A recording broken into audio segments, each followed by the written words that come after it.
up, everybody? Hello. I'm late. My God, a minute late. I should honestly start going later. That's what I'm gonna do from now on. I'm gonna wait. I want to be 10 minutes late, 20 minutes late. I'm just gonna be late on purpose so I can build an audience, because then everybody misses the beginning of the show. They miss the first segment and they're like, oh, when are you going to talk about Liver King? It's like, well, that was at the beginning of the show. We're now an hour into it. Hello, everybody. Yeah, Liver King's back. Well, he's not really back. I checked his Instagram and he's not posting much. There's like weeks in between his posts. When he does post, he still seems crazy as fuck. Rest in peace, Oliver Tree, by the way. That's really sad. No, I'm not a big fan of that style of music, but I liked the art of it. Like his music videos were cool. I enjoyed his music videos. Like the style of art. I think he was an artist, and it's sad, man. It's sad. This is why I don't fly anywhere. I mean, how many celebrities have we lost because they're just flying all the time? Helicopters, planes, and like, you know, if you fly every single day, your chance of dying in a plane crash or helicopter crash go up tremendously. And yeah, rest in peace, man. Really sad. A lot of conspiracies going around. I don't know why they would take out Oliver Tree. Did the Jews take out Oliver Tree? I don't think so. That's everybody's got to have a conspiracy because that's what gets clicks. But it is sad. Rest in peace, Oliver Tree. Hopefully you'll make some bangers in heaven. Official super chatted $2. Let's FC King go. I'm ready to be knighted. 5 years, bro. What's up, brother? Flatman, let's fucking go. I'm ready to be knighted. 5 years, bro. You're knighted, bro. You're a knight of the kingdom. Thank you, Flatman. I hope everybody's doing good. Super chats are open like always if you want to join the conversation and support the show, and apparently not get ads for the show, according to YouTube. If you send super chats and become a member, you won't get mid-roll ads. So there's that. Links are in description, all that. If you want to become a member, join the Discord, all that good stuff. Hope everybody's doing good on this wonderful Tuesday night. I'm in a decent mood today, thank God. I don't know why I should be in a terrible mood, but I'm in a good mood. So we got the Liver King. The update on the Liver King is that footage came out from the cops when they arrested him, and then footage of him in the little interrogation room, like rambling to himself. I remember when I covered this, it was a lot of fun last year covering this. Some of you might remember if you watched the show last year. And some people were saying, maybe this is just an act to get attention. He's putting this on. I think when you watch the way he's behaving in the interrogation room, talking to himself like a schizophrenic, he's talking to himself and answering himself. It's like there's clearly some mental issue with this guy, or, psychosis from meth use. Who knows what shit he's taking. But yeah, that footage came out and it's pretty insane. We'll be watching that. And then we'll be catching up on the latest news from Iran, maybe that's why I'm in a good mood. Because I don't know, man, maybe this is all bullshit. And in a week, Trump's going to be back to trying to wage war and threatening to bomb. But it sure seems like Trump is doing a 180 on Israel right now.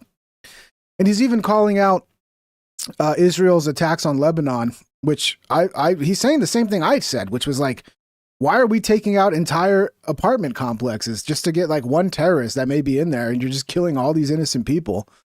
And so yeah, I'm enjoying seeing this because the MAGA crowd is crashing the fuck out over it, which is to be expected. They went from sucking Trump's dick, oh, he's the greatest ever, he's a warrior, he's a this, he's a that. And now they're all fucking just melting down because Trump is apparently making a deal. And I think, a lot of the MAGA crowd, they want boots on the ground. That's where this was going to go if he kept listening to him. We were going to end up invading with troops, and that would have been a disaster. But thank God. I mean, a lot of the America First crowd are still attacking him. Like, oh, we're going to give Iran $300 billion. This was such a stupid. It's like, yes, I get it. It was all terrible, but please just stop attacking him right now. Let him fucking make the decision, because even though he fucked up royally, we still need him to get us the fuck out. So please just praise him on that point, okay? Because with his ego, it's going to be hard for him to pull out from this If it doesn't look like a victory, and it looks like he's willing to do that at this point, fuck the victory, just get out. It's a mess. But then everybody's attacking him. Even the people who wanted him to pull out are still attacking him. It's like, not just, at least praise him for like a couple days and be like, thank God, Trump, thank you. You know, I mean, I don't know. I just really want to see this peace deal go through. I don't want to see any more of this bullshit go on. He said he'll have Syria take out Hezbollah. Yeah, I know. That pissed Israel off, Garth. They're like, oh, what are we talking about? A bunch of Muslim terrorists. Yeah, Israel's pissed off. We got clips of them crashing out. The Laura Loomers, the Ben Shapiros, the Mark Levins. Let's get to the meat of the bone, the meat on the bone. I, the Pork Chop King, will now cover the Liver King, and we'll see. Let's watch this. Let me pull this up. Yeah, it's hilarious, entertaining, but also sad. I'll say it again. It's pretty damn sad. Because I think this guy done broke his brain. I don't know. Maybe he's got some mental illness that just showed up. But I think this guy, whatever he was doing, whether it's the raw fucking meat, maybe he's got some sort of, mad cow disease or something from eating all this raw meat. I don't know. Or maybe it's the meth. A lot of people think he's, smoking meth. And, people that smoke meth at a certain point, you get like what I think they call it meth psychosis, where you just fucking go crazy. The meth destroys your brain. So I don't know. But let's get to it. This is some footage that came out today from EWU Body Cam. And it's all from the arrest of Liver King and then some of the interrogation. Another man, a real one. By the way, yeah, go show some support to this guy. I don't know if he had to pay to get this footage, because a lot of these channels, I think they have to pay to get the body cam footage, but thank God. We needed some more Liver King. Welcome to Texas, Joe Rogan. My name is Liver King. A series of videos posted by social media influencers. By the way, that's him talking to himself. He sits in there by himself having a conversation with himself the whole time. It's really, really weird. Influencer Liver King leaves his followers increasingly concerned. But when he arrives in Austin claiming he's there to pick a fight with podcast host and media personality Joe Rogan, police are forced to step in. Can this video of me being in this container, can it go on social media? Okay, well, so maybe he is faking it, and this is all for social media because he's thinking, oh, they're recording this. This is going to end up in public. I don't know.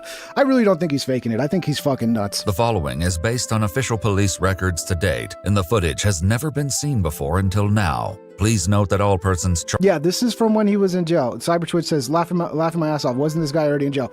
Yeah, this is the footage that finally came out of when he got arrested. Because remember, for people that don't know the backstory, okay, let's just, for those who are out of the loop, Joe Rogan criticized him because he lied about not being on steroids, and Joe kind of talked some shit on his show. And Liver King did not like that. He held a grudge. So he drove down to Austin, and he had this like big box, like it looked like a cigar box with the Joe Rogan Experience on it. And inside that box was a couple guns. And he was basically, it looked like, and the police thought, they took it seriously, that he went to Austin to murder Joe Rogan. Charged with a crime are presumed innocent unless and until proven guilty. By the way, Liver King, if you harm a hair, he doesn't have any hair on his head. If you harm Joe Rogan in any way, you gotta fuck with me, the Pork Chop King, buddy. I will fucking... Don't you fuck with Rogan, bro. A court of law. That's on a warning, June Liver 23rd, King. 2025, 47-year-old fitness influencer Brian Liver King Johnson posted this video to Instagram. Joe Rogan, I'm calling you out. My name's Liver King. Man to man. I'm picking a fight with you. I have zero training in jiu-jitsu. You're a black belt. You should dismantle me. But I'm picking a fight with you. The next day, Brian posted another video revealing that he'd arrived in Austin, Texas, the home of Joe Rogan's podcast studio. Just pulling up to the Capitol. Yeah, the NPC music is fucking, it's so good. It's so perfect for Liver King. Capital of Texas. What's the capital of Texas? What's the capital of Texas? Houston. No, fuck, it ain't Houston, retard. Houston sucks. Look, Houston is our economic fuck. It's like New York City and Texas, but it's such a dog shit city. It's Houston. Guess what? Officers with the Austin Police Department locate Brian at a hotel and move in to arrest him on a misdemeanor warrant. I hope I don't go to jail because I threatened to kill somebody in Counter-Strike last night. And I'm like, okay, I hope they know I was joking. Yeah, I mean, I had 4 Counter-Strike games last night with fucking trolls and griefers and people throwing the game and team killing. And yeah, I told one of them, I was like, I'm going to find out where you live. I'm going to come murder you tomorrow night. Flatman official I was super just joking, chatted but $2. maybe, I don't know, hopefully I don't go to This is jail. definitely not sketchy ASF, right, lol. It's very sketchy. Honestly, I do think he is crazy enough that he might have actually done the deed to Joe Rogan if he had the opportunity. Hoping to avoid negative publicity through an altercation with a high-profile influencer. No, I'm going to pause as much as I want, It's Your Boy 921. Everybody say thank you to It's Your Boy 921 because now we're going to get an extra long pause while I drink some coffee. Usually I get coffee with hazelnut, but they were out of hazelnut. So I got this like chocolate caramel, Hershey's chocolate caramel. Oh, it's so good, bro. You have no idea. Shout out to Quick Trip. Their coffee is fucking great, bro. Fucking great. Okay, we'll get back to it. They move through the hotel covertly without their uniforms and speak with him directly. Brian agrees to go with the officer. By the way, if you don't, I mean, look, guys, if you don't understand the game here, I can't just play a video of somebody else's and not add commentary. Okay, retards? So once again, if you don't want to watch it, you're not going to hurt my feelings. Go to EWU body cam. Here, I'll even give you the link in the chat here. And go watch it without my interruptions, guys. Some people are here for my interruptions, believe it or not. $2. Thanks at Yard Boy, what a douchebag. Thank you, Flatman B. Yeah. I mean, people always say that. It's like, dude, do you not understand how things work? Are you that retarded? You don't understand the game here? First taking a moment to say a prayer with his team. To discern what matters. Nobody that doesn't. To discern what matters. That's what I feel the worst for his family. That's what I feel the worst for. His kids, especially his sons. All the time. Rich begat the delta of perfect into God's life. King time. That's walking with the light. That's God's time.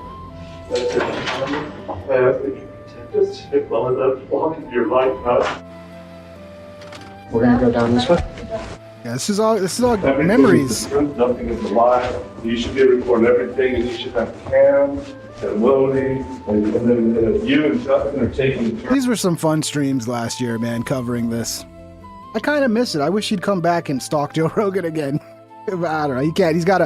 I think he still has an ankle monitor and shit. Like, the police took it really seriously. To live stream it and/or make sure that you just post everything you can as soon as you can. Okay, because it's today and that's the truth. They escort Brian outside and check him for weapons, but allow him to keep his cell phone. Sit all the way back, handcuffs. Oh, yeah, you just, hold on, let me figure that out real quick. Hold on 1 second. I'm mobile, bro. I could do, okay, that'll work. How do you feel with that? That's fine. You guys put handcuffs on people in the back of the car? Yeah, that's how it works. They let him keep his vest on, though. Did they check to make sure he doesn't have, like, any fucking explosives in his vest? And they let him keep his phone, too. Like, this, man, celebrities are getting special treatment, bro. Everyone's got to go in handcuffs. Inside the car, though? How come? Departmental policy. Yeah. Because it seems pretty protected. Thanks, that phone, okay? What day is it? Today's Monday? Monday or Tuesday? Today's Tuesday. Oh my God, it's Tuesday. Oh, I'm supposed to have all my meetings today. Every day is someone else's day, and Tuesday is the day that I transact with the outside world. And I'm just thinking of some. I mean, how hard is it just to say, I had meetings today? Every time he talks, it's just like he's in another fucking galaxy, bro. I hope that somebody on my behalf will share that I'm not transacting now with the outside world today. Where are you from originally? Puerto Rico. Oh, really? Naval base. And my wife is from Poland. I'm telling people now, from now on, I'm from Poland, actually, because we went to every base, you know. And so, where are you really from? You know what? At Flatman Official super chatted $2. Don't do meth guys public service announcement. Thank you. Thank you for letting me know, Flatman B. I was thinking about trying it, but thank you. Thank you for letting me know. Yeah, I mean, there are horror stories, man, of like the psychosis, the hallucinations and shit people go through when they get like hardcore strung out on meth. But hey, according to Clavicular, it's good for weight loss, I guess. From the friendliest state Why go on a diet? Just smoke meth. in the world, Just the kidding, best don't. country in the world.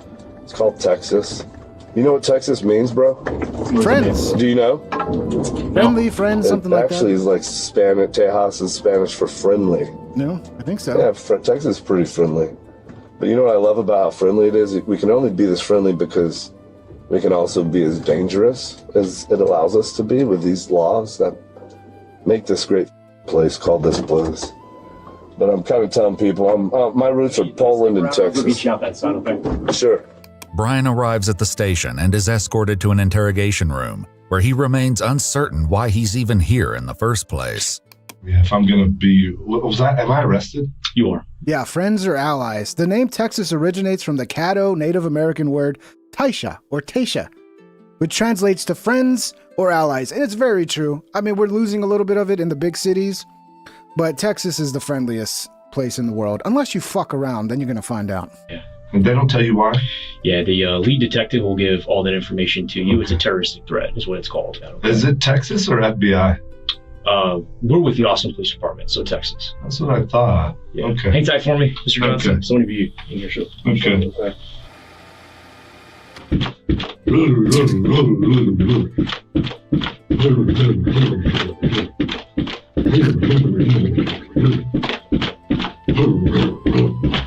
I shouldn't laugh at this guy's mental health crisis, but it's so fucking hard not to, dude.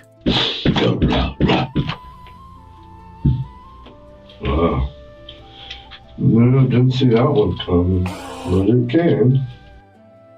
Yeah. At Flatman Official super chatted $2.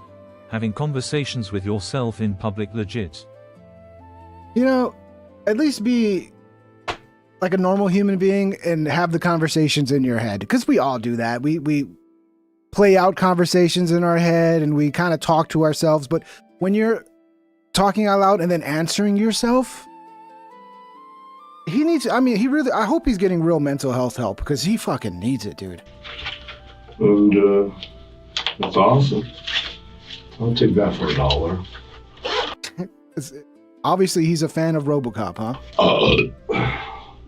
According to police records, Brian posted another video in which he was seen carrying a medieval axe, as well as a black box with a Joe Rogan Experience sticker on the top. That was his gift for Rogan. It had 2 guns in it. I think he thought he was going to somehow get into the studio. If I was to like paint a dark picture, right? And you know, this could be what was going on in his head. He had this gift for Rogan that he came to Austin to give it to Rogan. I think he thought if he was going to get in the studios and be like, I got a gift for you, he's going to open the box, pull out a gun, and I don't know, man. He's fucking crazy enough to do some shit like that. Though he was secretive about the box's content. Yeah, Metal. At What can you do? Metal2JS420 super chatted $2. No YouTube notification. I had manually relink. Well, you're in the Discord, Metal, so you shouldn't miss it. Nobody in the Discord should miss the show, but it's YouTube, bro. What can we do? Thank you, Metal. Investigators would later find out what was inside. At Flatman Official super chatted $2. It's very primal to be completely insane LMFAO. Yeah, it is. That's the primal life, bro. It'd be completely fucking insane. I'll take that for $1. According to police records, Brian posted another video in which he was seen carrying a medieval axe, as well as a black box with a Joe Rogan Experience sticker on the top. Though he was secretive about the box's contents, investigators would later find out what was inside. A terrorist threat. Wow. I didn't know. Terroristic. They don't have to tell you that you're in the state of Texas. And they don't have to tell you. They can just arrest you. I don't know how you get out of this box. How long do you spend in the box? At Metal2JS420 super chatted $2, and every time I super chat here I get hit with ad. So you send the super chat and then immediately you get an ad? That's not right. According to YouTube, and I've double checked this, I found out from YouTube themselves, you're not supposed to get, I mean, the wording is like leaving room, like maybe you'll get an ad, but technically you're not supposed to. If you're sending super chats or you become a member, I don't know if it's one stream or more stream, but supposedly you're not supposed to get mid-roll ads. Maybe it's specifically only mid-roll ads and it's not ads at the beginning. I don't fucking know. Do they tell you how long you spend in the box? Oh, dude. Who does that? That's a nice fucking handmade, handcrafted, hand-sewn fucking blanket or some shit, and he's just blowing his disgusting nose in it. Ugh. Can this video? You know it gets all stuck in his mustache and shit too. That's the problem with having mustaches. When you blow your nose, you gotta clean your mustache too. Being in this container? Can it go on social media? The detective finally arrives, but his attempt at an introduction is quickly shut down. I don't know if you have any involvement with law enforcement. I just kind of want to tell you about myself. If you don't mind, I'm going to skip all that. I don't want to know about you. I just want you want to know about me. And so let's skip everything about you, and whatever you want to know about me or the situation, let's elucidate that as fast as possible. The fucking ego on this guy. Yeah, you want to know about me because I'm the fucking celebrity. I've seen him when he does on the street interviews, like when he's doing a video when he's like walking down the street. Like, this is how he treats people. It's like he's the main character. Everybody else just doesn't fucking matter. Absolutely, sir. I respect that. The detective reads Brian his Miranda rights, then asks if he understands each of them. There's one that I don't. If I have the right to terminate this interview at any time, what would happen next? And then you and I are done talking. And then can I leave? Yes, sir. You'll be arrested and go down to the jail. Yeah, you can leave. So I'm not arrested? You are arrested. That's what I'm saying. When we're done talking. Okay, I'll terminate this interview. Absolutely. Cool. Okay. Put me in jail. Let's go. Do you mind? I saw that you have your phone on. Do you mind if I have that? You're not allowed to have a phone in here per policy. Oh, I already posted everything that I had in here. He's still got the phone on him. How the hell do they let him have the phone on him this long? I wonder if that's normal or if he's getting special treatment because he's a celebrity. Okay. Is that okay? Because do I need to undo that? No, that's fine. But just so you're asking me the question: if it's a demand, you guys can do whatever you need to do. But you said, "Do you mind?" Yeah, I mind. It's my phone, and he's got him here. I gotta give points to Liver King. He's right. He did ask, "Do you mind?" So clearly he minds. At Flatman Official super chatted $2. Let's hallucinate everything you think about Malol. Oh, dude. His whole life is just one big hallucination at this point. It's what I have on me right now. So maybe there's a protocol and you should use different language. Well, I don't want to demand, like, I don't want to be disrespectful or any sort of, like, I'm trying to show you the utmost respect. So I'm just asking. Okay, I'm just asking.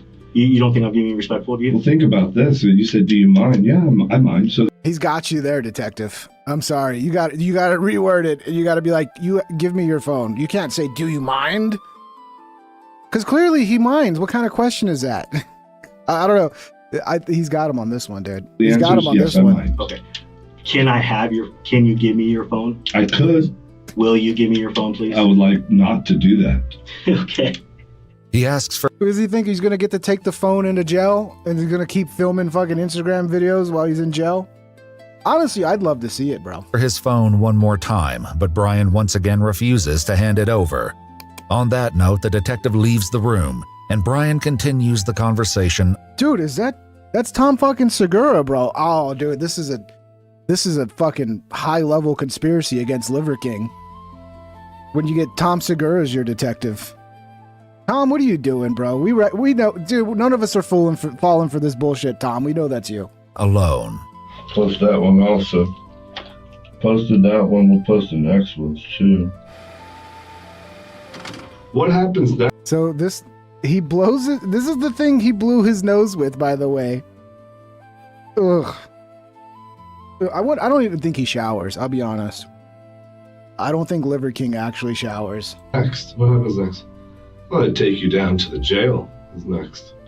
Okay, so I could just interview with you and At Flatman He's Official talking to super himself. chatted $2, waiting for Brian to feed on the interviewer lol. Oh, dude.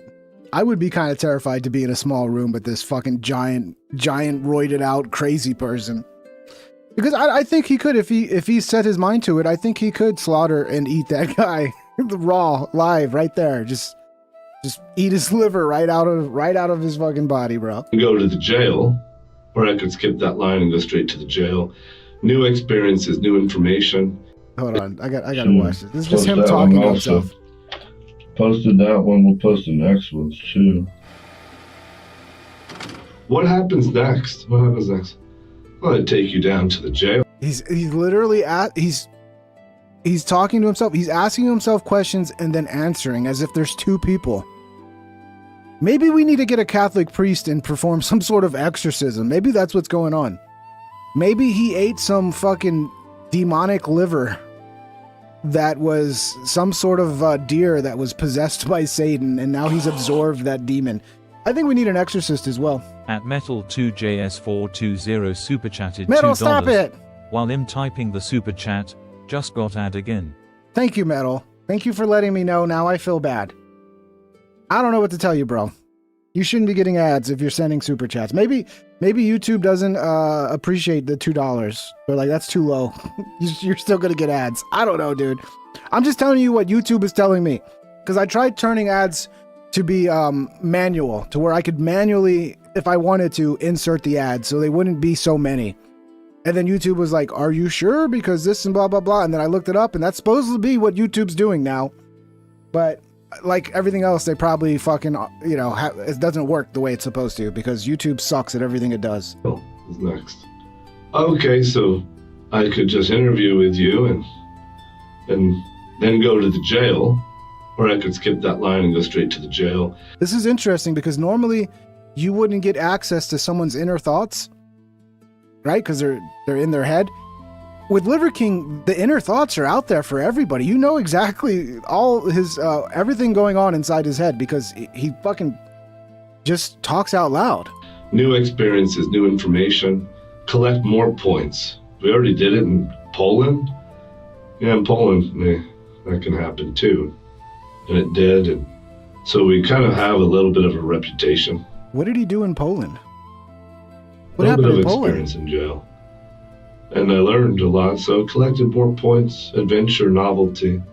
The evolutionary hunter, that's what you do. You go out to do adventure, accept the risk.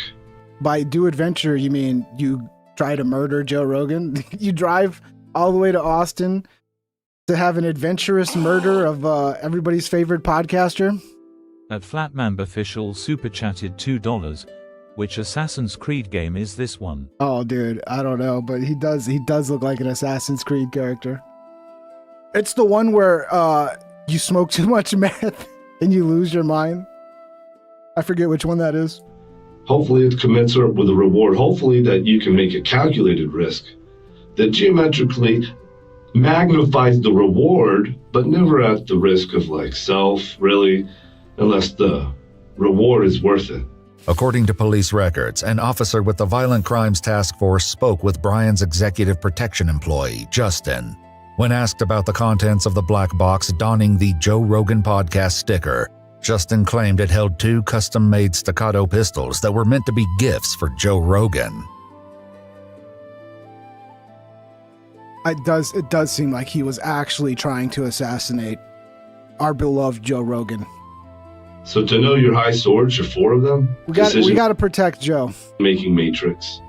2-way doors, just go. Fire. Honestly, he probably, I mean, I don't know if Joe was stupid enough to have him on the podcast and just let him bring in a box and like, but Joe has like, what, a team of Navy SEALs protecting him everywhere he goes. Like the whole studio's surrounded by like military fucking, he wouldn't have made it At far, I don't think. Leroy.45 long super chatted $5. Late, but present saluting face. That's all that matters is that you're here, Leroy. Thank you for the 5. Leroy! Thank you, brother.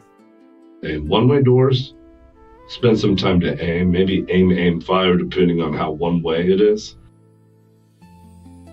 Is he going over his plan to murder Rogan? Let me hear this again. That were meant to be gifts for Joe Rogan. So to know your high swords, your 4 of them, decision-making matrix. 2-way doors, just go. Fire, fire, aim. 2-way doors, just go fire, fire, aim. What is he talking about 2-way doors? 1-way doors, spend some time to aim. Maybe aim, fire. What is he even talking? Does anybody understand what he's talking about here? It sounds like his plan for how he's going to murder Rogan, but it's 1-way door. He's got to aim. 2-way door. He just fired. What the fuck is he? Does anybody understand this? Depending on how one-way it is. And then 1-way, let's go to jail for a little bit. I've already done that, but maybe I'll learn something new in the process. We'll collect some more points and do some squats. Yeah, collect some more points in jail. It's you know, you're going to become a better person, bro. It's an adventure. We're going to collect points. Oh my God. Not real squats, like the ones that you kind of do, like the pistol variety. Bro, I need to next time I cover this guy, I got to like find a psychiatrist or some sort of expert on like mental issues, you know, maybe like Dr. Chloe or something, and try to let them explain what the fuck is going on here. Because this is some high level mental illness. The ones that count. Oh, you probably won't get his attention even, you know. But what happened is, you picked a fight, Joe Rogan, with another man, a real one. This is literally like just like all the videos he made that day. Like he's just repeating the same shit he was saying on his Instagram reels. $2. Assassin's Creed 5 Meth Apocalypse. Red flags. There we go. I mean, I would play it. If there was an Assassin's Creed and he was the main character, I'd play the fuck out of that, bro. You're just like fighting. You're fighting like meth hallucinations, you know? You're just walking around and like demons just show up out of nowhere and you're like, oh, and then Joe Rogan's the final boss. Maybe a worthy one. Maybe not the one that you thought you'd pick a fight with. And so now there's real consequences. Yeah, for you, dumbass. Joe's fine. Nothing's happened to Joe. And then you'll just make this one stronger in jail. For how long will I be here, do you think? Who are you talking to? There's nobody there. It's just you, bro. What law did I break? Which law did I break? Whoa, Joe Rogan, you compromised something big. It's the state of Texas. You. Adinacrad6306 super chatted $1.43. Been listening for a few weeks now. Much love. Thank you, brother. Thank you. I'm glad to have you as a viewer. I think he thinks because it's the state of Texas, like he can duel Joe Rogan. Like because it's Texas, he can show up and challenge you to a duel, you know, and you have to like fight him, you know, and it's legal. It's like, no, it's not that way anymore, bro. Not that way, okay? What does he think this is? What was it? Who was it? The Burr, right? Burr and Madison or whatever. What do you? This ain't the 1800s anymore, bro. You allowed this to be happening. You wanted it to happen. Records state that officers spoke with Joe Rogan himself, who was made aware of the threats by his own security team. Joe Rogan claimed he'd never had any sort of contact with Brian and was unaware of why he would be targeting him. Well, you know, Joe, you talk some shit. And he's a crazy person, so because you talk some shit and you happen to have the biggest podcast in the world, you got on his radar. And he became obsessed with you because you fucking... You spilled the beans that he was clearly on steroids. Because you remember, there was a point where like everybody knew he was on steroids, but he kept denying it. And then Joe basically pointed out like, there's no way he's not on steroids. He's lying. And then eventually he came out and admitted, yeah, I'm on steroids. And yeah, so he blames Joe Rogan for his downfall because that was kind of the beginning of the end for Liver King, because he tried to promote his build, like, you know, everything was because of his primal lifestyle. And it's like, no, it's because you're juiced to the fucking gills, bro. He went on to say that he feels that Brian appears to be, quote, significantly unstable and seems like he needs help. That's kind of cool, right? That's an understatement. Arrested by the Violent Crimes Division. Yeah, it's really cool, bro. Going to jail. Going to jail for terroristic threats is so fucking cool. You know what's not cool is to be called a terrorist. That's not cool. A terroristic threat. Yeah, but for how long is like... I can't imagine somebody says Eat It Joe's 932 says this guy's net worth is over 10 million. Think about that. Yeah, because he sold all these products under his like primal whatever. So he would sell like all this bullshit, and then his Instagram was blowing up, so he could reach a bunch of people to sell his products to and be like, look at me, you want to be like me? Oh, and then he would do all this shit to get attention. Then he would sell also his supplements, and he made a killing. But he's not getting the attention he used to, and he's not even really posting on Instagram anymore that much. So I don't know, maybe his supplements are still making money and he's set, but I think he's going to end up running out of money. And I think this story is going to get even darker. I think in a couple years, we're going to find out like he sold his house and he's living on the streets, or worst case scenario, like he does some violent shit to somebody. I worry about his family. I mean, that's my opinion. Hopefully, there's nothing to worry about there, but I worry for his family. That's not cool when your home is Texas. And then the person that's hoping to put... let's listen to this. Stable and seems like he needs help. That's kind of cool, right? You're arrested by the Violent Crimes Division.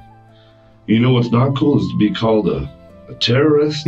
There's two people in his head. He's literally having he's having a conversation with some other thing that's not there. We need an exorcist. That's not cool. A terroristic threat. That's not cool when your home is Texas.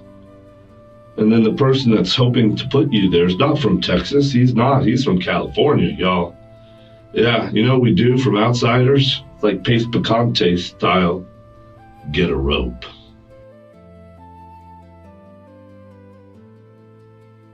Are you threatening to hang Joe Rogan with a rope for the sin of pointing out that you're on fucking steroids, bro? It's not Joe Rogan's fault, bro. You did this to yourself. You built a whole fucking lie that you're all the gains you got, it's all from your primal lifestyle, when really you're shooting steroids. You did that to yourself. Retards, some retards fell for it. Most people knew you were full of shit. And it was just a matter of time before that came crashing down. It's not Rogan's fault, bro. Take a look in the mirror, Liver King. And while you're at it, take a fucking shower, bro. Okay? Take a shower. At Flatman Official super chatted $2. Can you imagine living with the shining lol? I couldn't live with this guy. I would lose my fucking mind, dude. Not a threat. I'd be crazy. I'd be insane in like a week or two. Right, that's the commercial. And that's in principle, that's what Texans do. We honor that kind of friendly. Welcome to Texas, Joe Rogan. My name is Liver King. Who do I want to fight? So now he's having an imaginary conversation with Joe Rogan. Who am I picking a fight with? Joe. Yes, steroids can lead to psychosis. I mean, there's so many weird things this dude was taking, okay? He's done a lot of weird shit.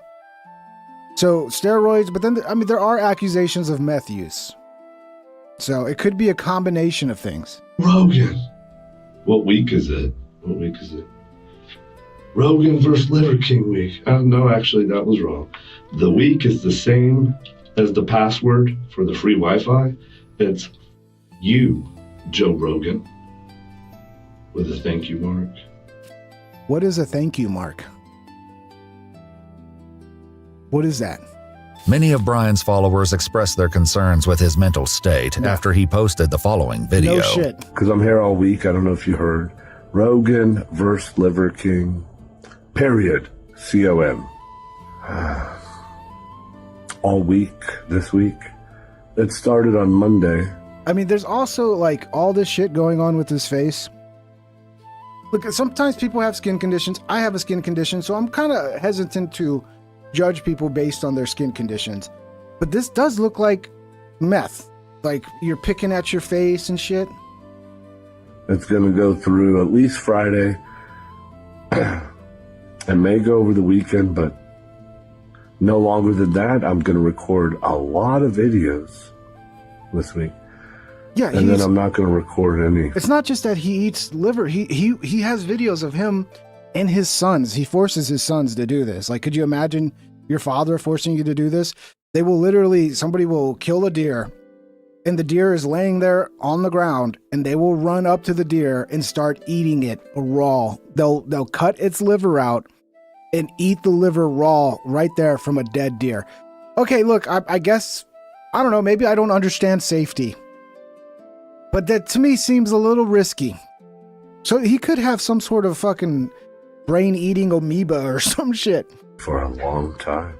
Brian takes out his phone and plays what appears to be a recording of himself, captured just moments ago in the interrogation room. He listens as he waits for officers to collect him. Oh no, what are you doing, bro?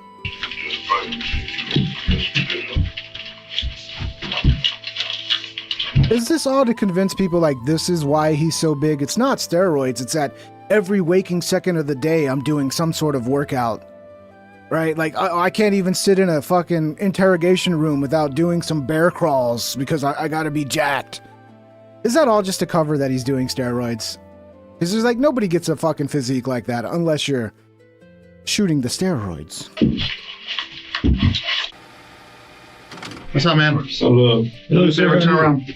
Turn around? Yeah. Yeah, we're gonna place you in handcuffs for right now. Yeah, no, you're good. You're good. Actually, he's not that big. The cops look bigger than him. He's kind of a tiny man, isn't he? I mean, he's ripped, right? But he's still kind of tiny. More best. Appreciate you. Where's your phone at, sir? In my pocket. They probably found the two biggest cops they had to come get this guy. They're like, okay, we're gonna need the big boys to handle this guy.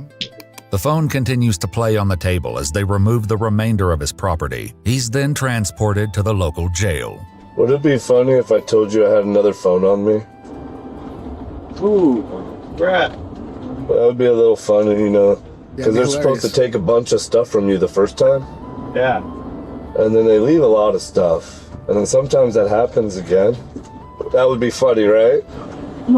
No, it wouldn't be funny. Actually, you'd probably get in trouble for it. That'd be a little funny, yeah. Brian, I don't know all your backstory. Where are you from? If you don't mind, I'm not going to be as friendly as I normally am. Early up to you. Yeah. The following day, Brian I'll be honest, he's normally not that friendly. Because again, I've seen him interview people on the street or people come up to him and he's just like, nobody else matters. Like he's the main character. Everybody else is an NPC. So yeah, this is not unusual for him to behave this way. posted a $20,000 bond and was released from jail. As a condition of his release, he was ordered to have no contact with the victim or his family and to wear a GPS monitor. The next morning, Brian posted a new video to Instagram, suggesting he still has future plans involving Joe Rogan. Yeah, he kept talking about Rogan. We covered this too. He would just like kind of not say his name. He would find a way to say it without saying Rogan's name, like that made it okay. If anybody knows where Seth Rogen's... Yeah, Seth Rogen. A Flatman official super chatted $2. Have you heard the good news of meth officer lol? Yeah, we gotta share the good news of meth. It's not good, basically, yeah. Just stay away, bro. Stay away from the meth. Don't do it. The other version of him that rhymes with blow. If anyone knows where his family's going to be today, if you could let Why do you want to know where his family's going to be? That's even creepier, bro. Honestly, I don't think the police overreacted. This guy came to Austin. He was making threats. He had a gun. He said, Joe Rogan, you're dead. And he's clearly out of his fucking mind crazy, dude. So I don't know. Some people might think this is overreacting. I don't think so. I think we got to protect Rogan, bro. team know so that we can stay within 200 yards, not close to them, to stay away from them. Oh, please, actually, I redact that. Don't do anything to their family. No shit. I wonder what happened with his case.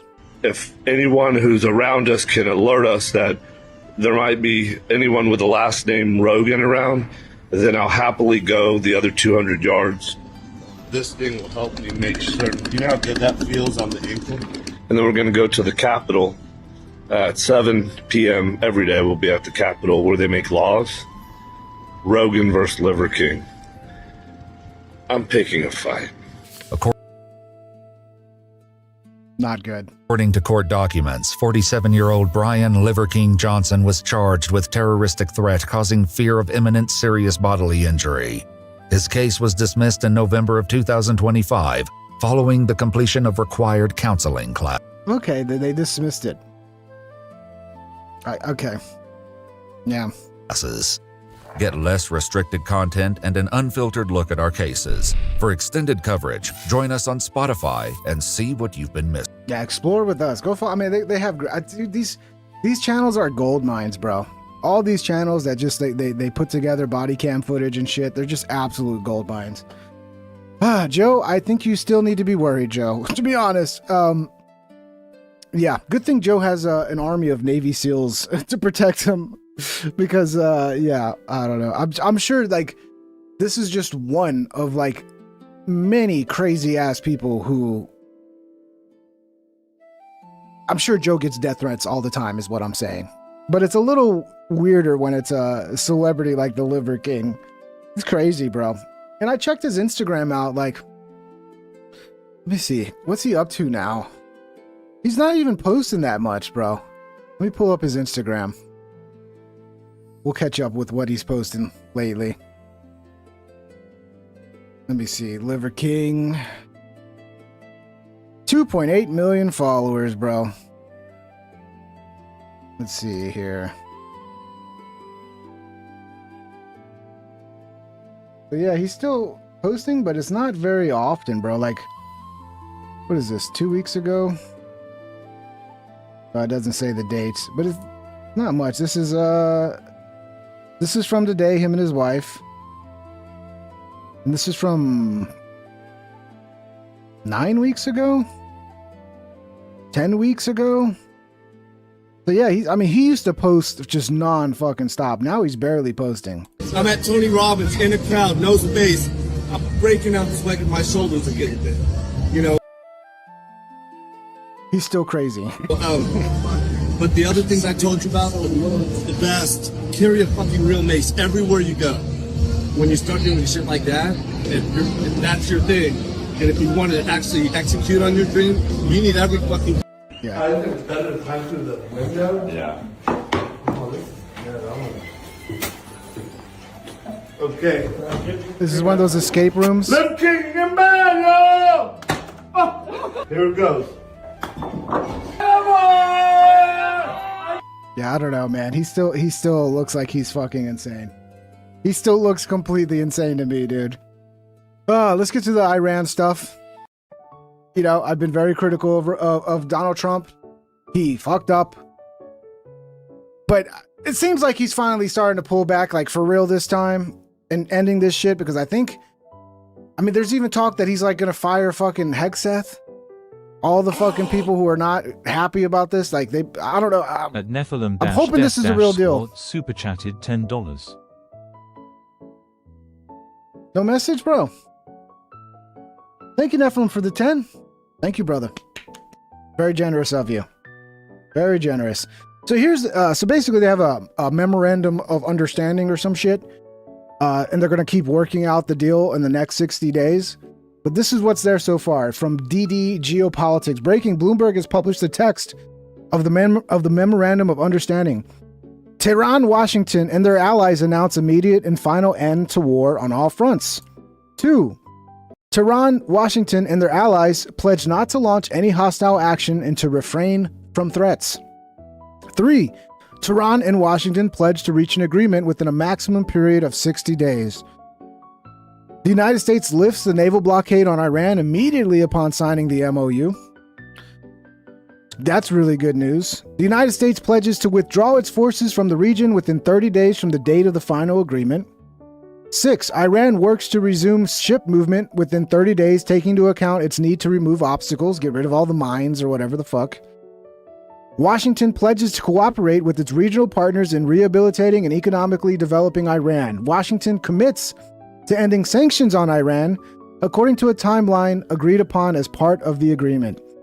The people are freaking out about this, like, oh, what was the point of all this? And it's like, yeah, it was stupid. It was a bad decision. But my God, that doesn't mean we have to keep doubling down. Just walk away, whatever the fuck. I don't give a fuck. Let sanctions go. There's a talk of that we're going to give them $300 billion to rebuild. I'm not sure about that because I've heard it's actually like Saudi Arabia and Qatar, like the Gulf states, that are actually going to give them $300 billion. But I don't fucking care. I just want this to be over. I want us to get back to America first and get the fuck out of this Middle East fucking quagmire. And if Israel wants to start shit, well, go ahead, Israel, have fun. You're not going to get our back. You're not going to get our fucking money or military to do it, though. Washington pledges to cooperate with its regional partners in rehabilitating and economically developing Iran. Washington commits to ending sanctions. Yeah, we read that one. Iran reiterates that it will never produce nuclear weapons. Tehran and Washington agreed to discuss the fate of enriched materials and nuclear issues in a final agreement. Tehran and Washington agree to maintain the status quo until a final agreement is reached. Iran maintains its current nuclear program without Washington imposing sanctions or strengthening its forces. Washington pledges to exempt Iranian oil and related banking services from sanctions. Washington pledges to release frozen Iranian funds and assets after receiving guarantees for the implementation of a number of agreement provisions. The two countries began final agreement negotiations. 12. The final agreement between Washington and Tehran is adopted by a binding resolution on the UN Security Council. So it looks like they're going to be 60 days to like finalize the deal and work out the details. And I hope it goes through. I'm going to be really upset if in a week or two Trump's threatening to bomb them again. And you know, the MAGA crowd, they're going to fucking go insane. They already are. They're going to attack Trump and they're going to try to do everything they can to fuck this up. Israel, especially, is going to try to fuck this up because, yeah, they don't want peace. And here's Trump talking about it from today, and he's criticizing Israel, criticizing Netanyahu, specifically for this right here. Do I have this? Where did I have it?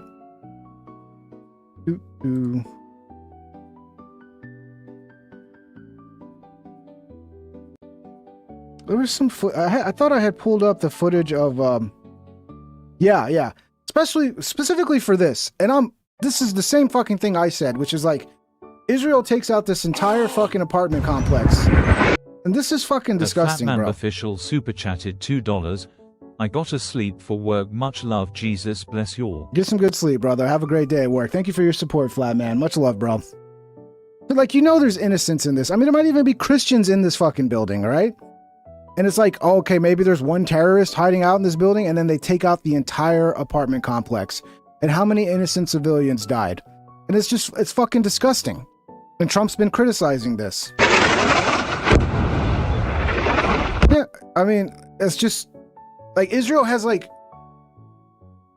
it's like they don't care about human life. It really feels that way. Like they don't give a fuck, bro. They'll murder a whole entire apartment complex of civilians because maybe one Hezbollah guy's in there. And it's fucking disgusting. And I'm glad Trump's calling this shit out. Get back to Trump's statement from today. Are you frustrated with Netanyahu, sir? No. We had a great relationship. We're talking about some end details. I didn't like that he did an attack based on there's a very minor little thing with some drones that were released, and he ends up doing I saw that attack. I saw where that bomb went. Did you see what happened? That was too much. You know, He sounds really tired. Trumpy, you're too old to not be getting enough sleep, bro. We gotta get this, you gotta get some sleep, okay? Do too much also. But we've had a very effective relationship. Without us, without the United States, there would be no Israel. At Metal2JS420 super chatted $2. How did the building fall? I didn't see an airplane. Yeah, they bombed the fucking the foundation, dude. The whole thing just crumbled down. But yeah, I mean, I get that. I get. Without me, there would be no Israel. Thank you. No other president was willing to do what I did. Without me, there would be no Israel, because no other president was willing to do what I did. They didn't like that. The Israeli first crowd are not happy about that. But it's true. Israel wouldn't exist without America. Okay? Just fucking deal with it. I've had a great relationship with Bibi, but now Bibi has to be more responsible with respect to Lebanon. Lebanon used to be a great country. It was a country where you had professors, doctors, lawyers. Bro, they have cameras everywhere now, Dalkini. Everywhere's got cameras, bro. Every building has outside security cameras. Every fucking buddy, there's just cameras everywhere. So it's not surprising for something to be caught on camera these days. The great intellect was in Lebanon. Now it's terrible. I would say of all countries, they've been treated the worst. And they can't defend themselves. And they have Hezbollah, which is a problem for them. So, now I'm not happy with the way Israel has handled themselves with Lebanon and with Hezbollah. They should have been able to do the job faster. It just goes on forever. And when that happens, it throws a negative light on the big deal, and that's the deal with Iran. So when you ask me about Bibi, an unbelievable relationship. Not anymore, dude. They're pissed off at Trump. He's going to say that. That's the diplomatic thing to say. I don't think their relationship is going well right now. I think Israel is really pissed off because Trump's not doing their bidding anymore. That's all they give a fuck about. Is Trump going to do our bidding? So yeah, it's and I have a feeling a lot of people do, because a big part of this deal is like Israel can't attack Lebanon because that's going to fuck up our deal, our peace deal, if they keep attacking Lebanon. Just watch. They're going to keep attacking Lebanon. But Israel would have been blown up a long time ago had I not gotten involved. Two things I did. I terminated the Iran nuclear deal. Barack Hussein Obama sold out Israel for Iran. He went to Iran. He sold them out. How anybody can vote for this guy or the party, the Democrats I call them, because they're dumb. They're dumb people. That's number one. How anybody can vote for them. And the second was the B-2 bombers, just totally destroyed. So they had the right, the JCPOA. I watched. Yeah, the music's Cyber Twitch. I like the music too, but then it's like some people really like it and then some people complain about it. So it's like, I don't know what to do. I think the music just adds a little atmosphere, makes everything a little more entertaining in a way. But then there's always somebody who's like, oh, the music's shut the fucking music down. No matter what you do, people complain. These politicians, I watch. But we're going with music for this episode, so you're going to have to deal with it, okay? Senator Reid that nobody ever heard of the other day. Well, this deal is the same as the deal with Barack Obama. No. This deal is a wall to a nuclear weapon. His deal was a road to a nuclear weapon. My deal, they can't have a nuclear. They get blown up. If they have a nuclear weapon, they get blown up. In his deal, they were allowed to have a nuclear weapon. This is a little bit of cope, bro. He's trying to sell like this is cope, okay? I don't give a fuck about Obama. I don't like Obama. But it's cope, bro. It's cope. Whatever. I guess he's got to do it. He's got a safe face. And in all fairness to Bibi, I remember very well, Bibi came to Washington and he begged Obama not to make that deal. And Obama was on the side of Iran, not Israel. And he made the deal. Yeah, so I put the music super low, that lady. Well, it's between songs. You'll hear it in a second. You hear it? It's super low. And if you don't have headphones on, if you have headphones on, you probably hear it. But I just got it just barely there. Because then people will complain if it's any louder. That deal was a disaster. I terminated that deal. And if I didn't terminate, and was very tough after the termination, and if I didn't do that, Howard knows better than anybody. If I didn't terminate that deal, I believe that... Audio stream super chatted $1.99, Pork Chop Fund. Yeah. I am the pork chop king, dude. And yeah, I mean, liver. Look, I know livers get filled with nutrients and all this. And liver sucks, bro. It tastes like ass, bro. My dad used to make like like what do they call it? Kidneys or whatever. Like you take kidneys and like fry them. Those little fucking kidney balls or whatever. Ugh, gizzards, I think it's called gizzards. I don't know how anybody eats that shit. And liver too. It's so fucking disgusting, bro. Israel wouldn't be here right now. And the second one was what we did with respect to the nuclear dust, as I call it, right? We blew it up. The mountain collapsed on top. You can't get to it. And they were 2 weeks away from having a nuclear weapon. And if they had a nuclear weapon, they would have used it on Israel. And I hate to say it. And stop with the cope, okay? I just want to hear you talk shit about Bibi. That's what I want to hear. Talk shit about Israel. This is all cope, bro. It's all cope.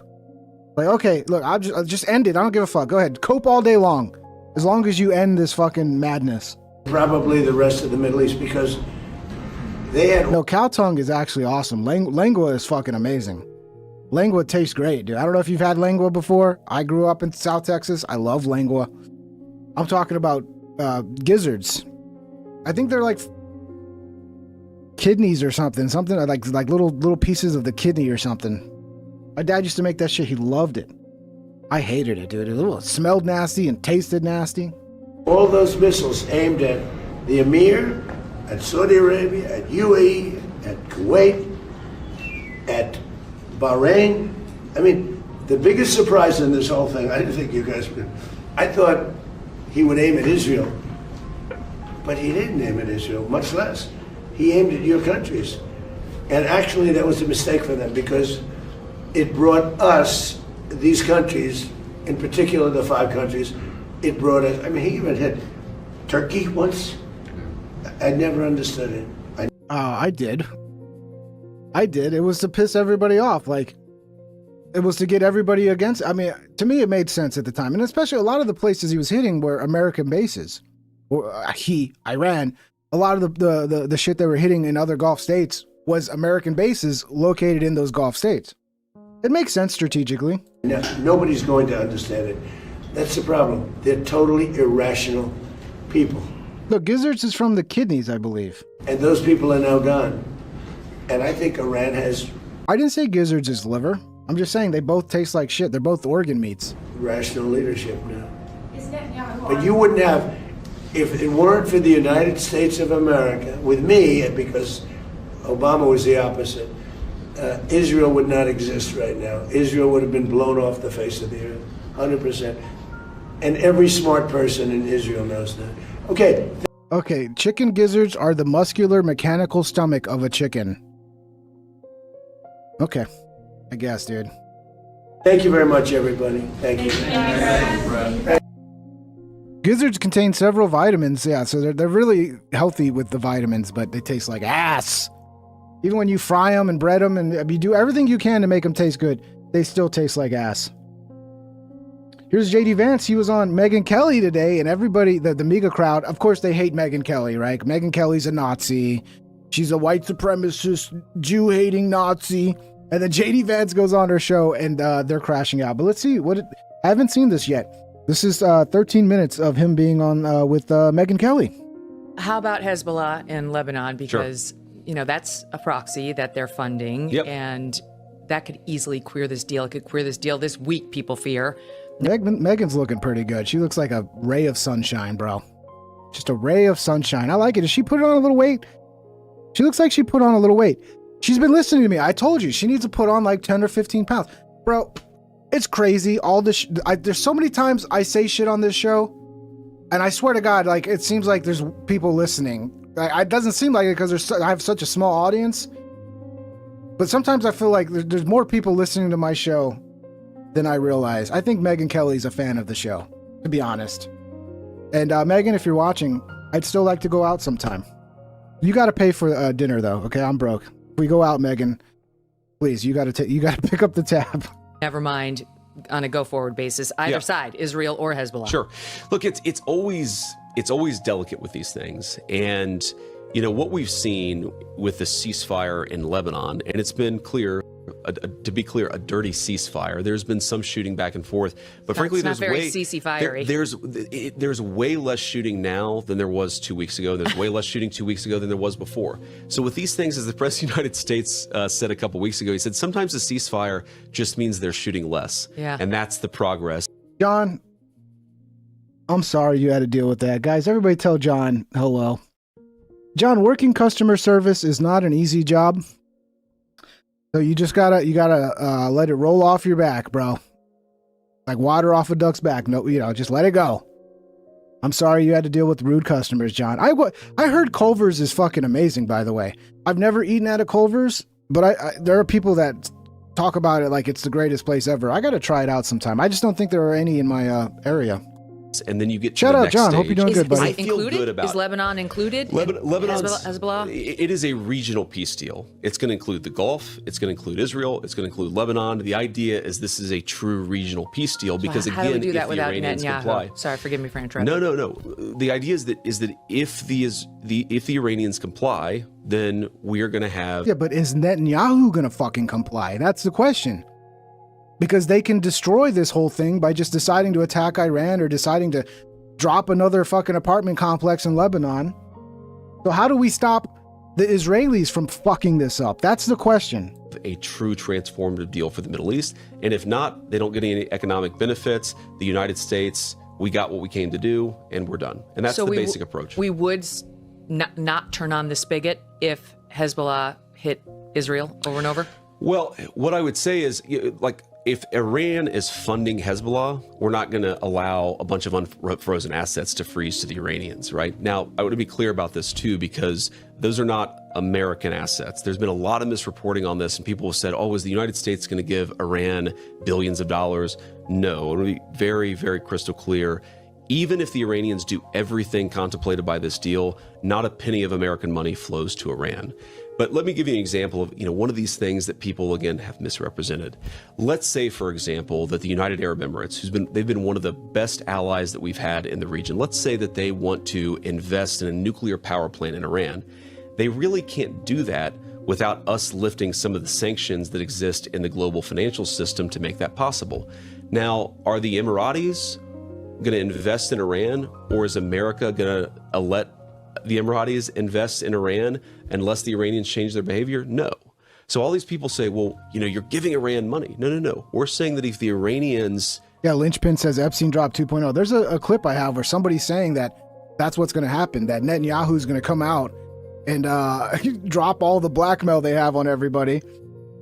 Yeah, we'll see, man. I think they're going to work really hard to undermine this shit. And I'm not sure how, but pretty damn sure they will. Change their behavior, we're going to let some of these other countries invest in rebuilding their country and creating some prosperity for their people. That's like a good thing, right? If the Iranians stop funding terrorism, if they're behaving and their relationship is transformed, not just with us, but with the whole region, like that's a thing to celebrate. Somebody said, I forget who, but somebody said, this is like doing the Marshall. Damn, that's all you fucking inside my head. That's exactly what I have in my mind. I can imagine Miss Kelly and Ping having a high-class dinner by candlelight with piano playing. She orders the wine type beat. Oh yeah, dude. I would romance the shit out of Megan, bro. She'd have no chance, bro. She'd be eating out of my hands, bro. Plan when the Nazis are still in control.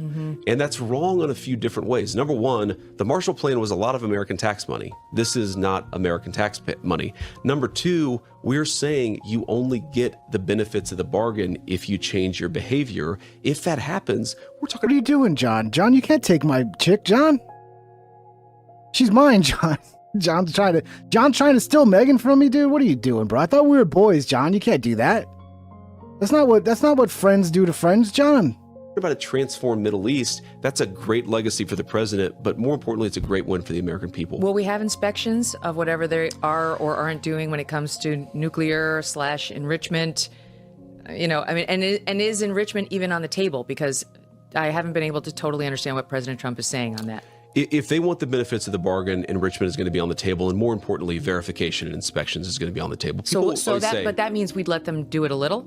Like, what else are we inspecting? No, look, our plan is, well, what we would be inspecting is the full part of building a nuclear weapon. So I'm hardly a nuclear engineer, so forgive, the scientists are going to have to forgive me for this summary, but building a nuclear weapon is the infrastructure to enrich uranium. It's the infrastructure to turn enriched uranium into nuclear fuel. It's the infrastructure to turn that nuclear fuel into a bomb that you can detonate. It's the delivery mechanism for that bomb. The cascades and the centrifuges. All of this stuff, right? Oh, you're just kidding, John? Okay. I forgive you, John.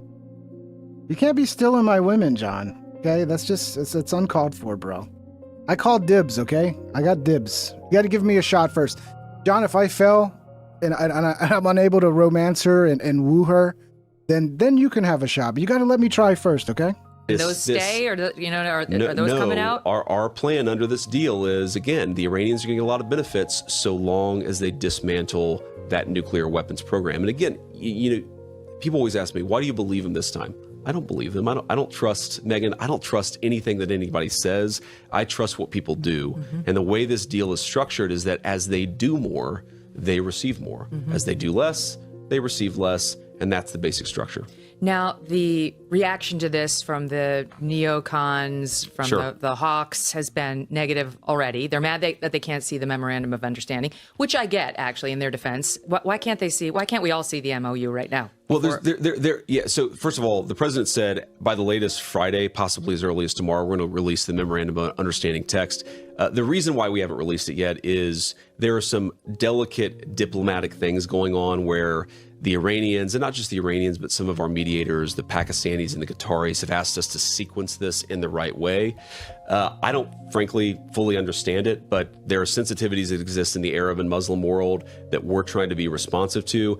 Fundamentally, probably the reason they're not releasing it is because everybody's going to talk shit and be like, oh, this sucks, this. Who cares, bro? I don't fucking care, dude.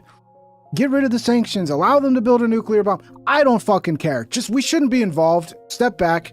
And honestly, if Iran was to prosper, they would probably be a better regime if there was less sanctions on them. But I know everybody thinks they're all just a bunch of evil fucking terrorists that just want to destroy the world. It's like, that's not realistic, bro. Okay? I'm sorry. Does it really matter if the deal comes out on Wednesday versus Friday?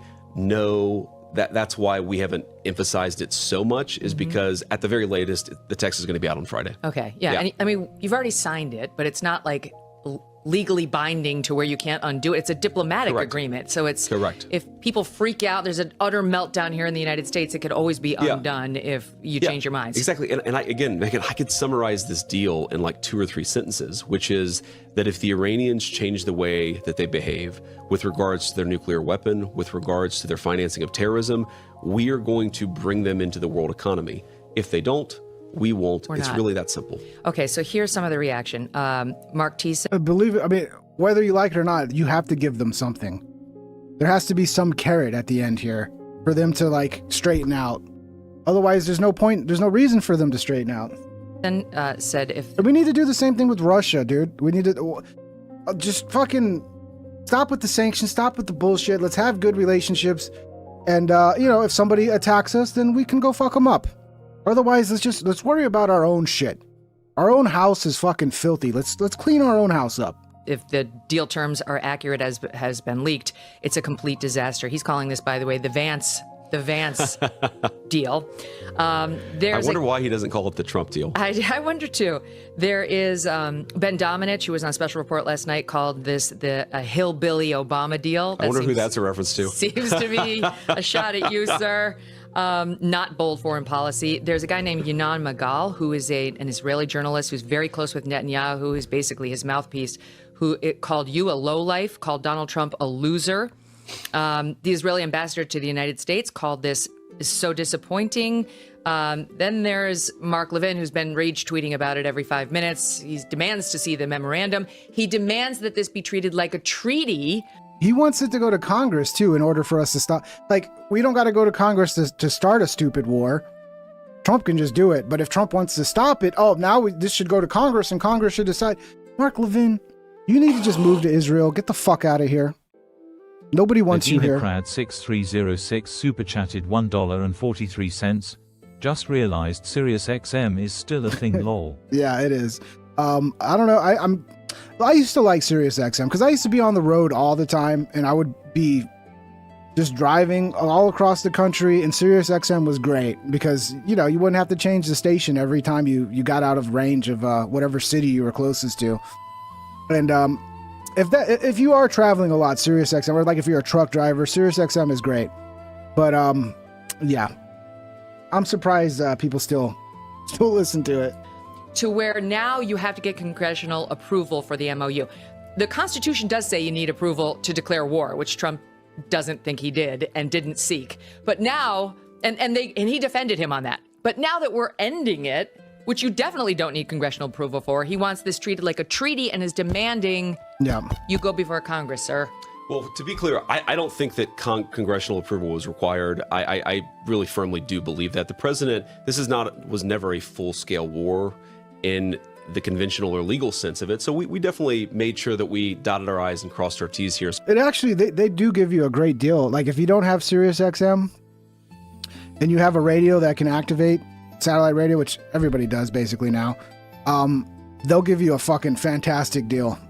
But then eventually, you know, after like 6 months or whatever, it goes to normal price. I wanted to defend the administration on that point. I used to. I don't know. It's been a while. But it is kind of ironic that they're really, really worried about stopping this thing, but they were completely gung-ho about starting this thing. And look, I want to be responsive and charitable to some of these concerns. So first of all, why do they believe Iranian $36 a year? I mean, yeah, that's cheap as fuck, bro. in propaganda only about one thing? I made good money off Sirius back in the day. Like, I think it was 2008-ish, 2009. Everybody thought they were going to go bankrupt because it cost so much for them to get the satellites into space. And their debt, like restructuring their debt was like fucking insane. And dude, I don't remember. It was so fucking cheap. Like it was under $1, I think. I think I bought a bunch at like 13 cents. And Leon, I think was it Leon Black? Who was it?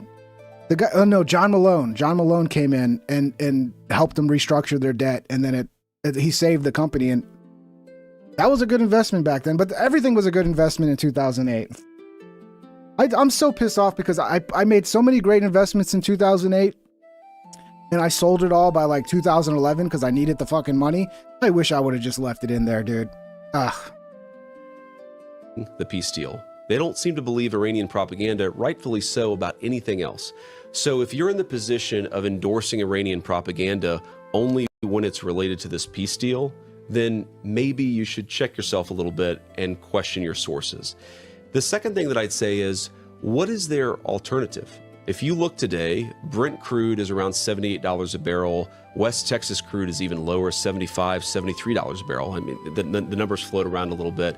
But what that means is lower gas prices for Americans, lower energy costs for Americans. That means that this little blip that we've had of an increase in energy costs, which has caused a lot of people some problems, we're now getting back to normal. And I think that fundamentally, if you look at what they're proposing an endless conflict. They want this to go on until every bomb has been dropped or until every Iranian is dead. That is not what the President of the United States wants. Yeah, they want us to fucking send in our military to do all the heavy lifting and get a bunch of fucking people killed. And yeah, it'll never be done until we do to Iran like they did to Gaza. That's what they want. They want us to turn it all into a bunch of fucking rubble and just kill every last one of them. I'm telling you, I'm gonna be so disappointed if in a week it's right back to we're threatening Iran again. And I hope this is the real deal this time. I so hope. I pray this is the real deal, because we need to get this shit is not good for our country. It's not good for our economy. It's not good for the world's economy, and we need to fucking end it yesterday. He said, as I said about this, to end their nuclear program, to eliminate their ability to threaten their neighbors and project power, and to fundamentally make sure that no future child would have to deal with a terrorist regime with an atomic bomb. That's why the president set out to do this. He feels, and he's right, that he's accomplished that goal, and now we can get to the negotiation to see what. But so they were a terrorist regime before, but they're not now? Whatever. So just say whatever you have to fucking say to get this over with, okay? What are the other benefits that we can get from this? And frankly, what are the benefits the Iranians could get from this if they behave? I just don't think that people who are criticizing this, one, they're not actually dealing with the reality of what's in it. And number two, they don't have an alternative. If your alternative is just to drop bombs without any clear goal or any clear American interest implicated, then you're not making wise decisions on behalf of the American people. Dude, but maybe everybody said JD Vance was against this, and he was one of the few behind the scenes working to put an end to this. I mean, if he gets credit for ending this, I mean, honestly, that's probably going to be good for his political career. Cybertwitch super chatted $1.99. Optimistically cautious, it's the real deal. I agree, Cybertwitch. That's where I'm at. It feels like it is this time, but Let's just hope, because they got 60 days, and then maybe they sit down to have a meeting, and Iran pisses Trump off again, and then we're right back to fucking bombing shit again. Let's hope not. President is. Thank you, Cybertwitch. By the way, again, hour 20 minutes into the show is going to be another show that's probably going to be over 2 hours. So if you appreciate the work we're doing here, we could use some members. It's been a couple episodes since we've had any members. So if you want to support the show, I think it's $2.99, $3.99, the lowest tier for membership. Please become a member. Links are in the description, or Patreon as well if you don't want to give YouTube money. Much love, everybody. Thank you for the support so far. You guys have been great. Going to be a long episode, so buckle up. Go get yourself a nice drink of your choice, whatever your favorite drink is, and maybe some food. And we'll be here for a while tonight. We're in this position. I'm going to give you a shot from Sound on Tape from John Podhoretz, who is the chief over at Commentary Magazine, which is very pro-Israel, very neo-Connie. Preview, he's not happy. Here it is. I honestly don't know if it could be worse. America is going to be in a strategically, tactically, and militarily worse position than it was under Biden. He made a choice to test America's resolve, and he has choked. He has chickened out. He has bled himself dry. Trump, the crazy lunatic psychotic who doesn't care about lives and will do anything and do anything, could not bear the idea of putting a boot on the ground anywhere in Iran. Oh yeah, what a pussy. What a pussy. You didn't want to send a bunch of fucking soldiers to die in an insane fucking situation that would take a huge fucking army, and so many people would die in doing your bidding. I'm just glad he woke up. And maybe now that he sees all these people that were kissing his ass before, like this fuckhead, like Mark Levin, Ben Shapiro, maybe this will wake him up even further. 6306 super chatted $1.43. Beer and whiskey. Beer and whiskey. Thank you, brother. I don't drink beer because I'm a sensitive boy, and beer fucks up my. I don't know. I'm allergic to something in beer. But the whiskey. It's been a while since I've had a drink. You know, I'm a big pussy. I don't like to drink anymore because it's just, I'm too old. It just has too many negative effects, dude. I like to feel good, you know? And could not bear the idea of a single American possibly being taken hostage, which I am. Beef Nasty. 8993 super chatted $5. I like the music. Only tap in a few times. Gluing steel and staining wood with some drinks. You're the man, Let's brother. have fun. I love the name. Beef Nasty. It's an awesome name. Thank you for the 5. Oh, Hefe. Oh, thank you for the 10 gifts, El Hefe. I appreciate it, bro. You give so many gifts, gifted memberships, El Hefe. You rock, brother. You know. You don't have to do it every time I ask. I'm more wanting like individuals to sign up, but if gifted memberships is what we got to do to get some more members, I guess that's what we got to do. So thank you, El Jefe. A bunch of people. Lynchpin, what's up, buddy? I recognize your name. Cap the Alien, Sergio, Scrooston Boy, Helter Smelter. There's a bunch of great names in here. Tony Holmes, Gay Stuff. Simple MMA. Thank you, guys. Say thank you to El Jefe for the generous gifted memberships. El Jefe, you're the man. Thank you so much, brother. Understand, I'm not saying that at either. The head mod, El Jefe is the greatest mod of all time, by the way. He does great work. Thank you, El Jefe. Those is a good thing. But if you're going to go to war, you have to put boots on the ground. Everyone in the military has volunteered to put their lives on the line. I'm telling you, this is what they really wanted the whole time. They wanted to just keep pushing Trump down this road to where he eventually gives in, is like, fine, we're gonna boots on the ground, we're gonna go in and we're gonna fucking. This is what they wanted, and you heard me the last couple episodes. I was like, I feel like we're gonna have boots on the ground because Trump didn't seem to ever fucking stop doing the bidding of Israel. So eventually, if you keep doing what Israel wants, that's where we're gonna end up. We're gonna end up with the draft and like tons of Americans dying for this stupid fucking war. Yeah, look at that stupid fucking face. Fuck you. Fuck you. Your tears make me happy. For their country, and that the country itself may have to sacrifice in the form of wildly higher oil prices. If you think that the American national interest has to be engaged in this process, and if you go into the process and you lose it, and it's a complete war of choice, you have made things worse. The situation is worse. Yeah, Joe, Joe Crawfish says, I never get the membership gifts. Yeah, it's random. I'm not sure the algorithm that decides who gets it, but you do need to double check that you have memberships turned on, because it is a setting that has to be turned on for you to receive gifted memberships. So some people, because sometimes people are like hiding, they're lurking in the chat. They don't want people to know they're there. So I guess that's why you turn it off, because you could be like watching some shit you don't want nobody to know you're watching, and then you get a gifted membership and it's like, oh, everybody, I don't know why people turn it off, but people do turn it off. On that. Well, there's a lot to respond to in there, but I actually think, John, I appreciate that, because John is kind of giving away the game. He's saying he really doesn't care that much about higher oil prices for Americans, doesn't care about high gas prices, and he wants boots on the ground and in a doesn't country. seem to care about casualties. Exactly, and wants boots on the ground and casualties in a country of 95 million people, where, again, the President of the United States never said that his goal was to install Reza Pahlavi to become the new leader of Iran. What he said is, if the Iranian people want to rise up, great. That's their business. That's between them and their government. Yeah, it was a whole bunch of bullshit that they sold them.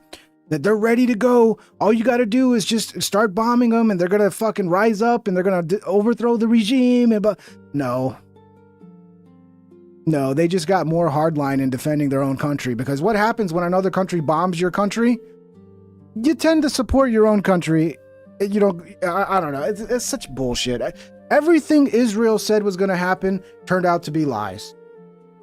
So take that however you want, but nothing they said was going to happen happened. We want is a cessation of their nuclear program, either through diplomatic means or through military means, as he ultimately went down that pathway.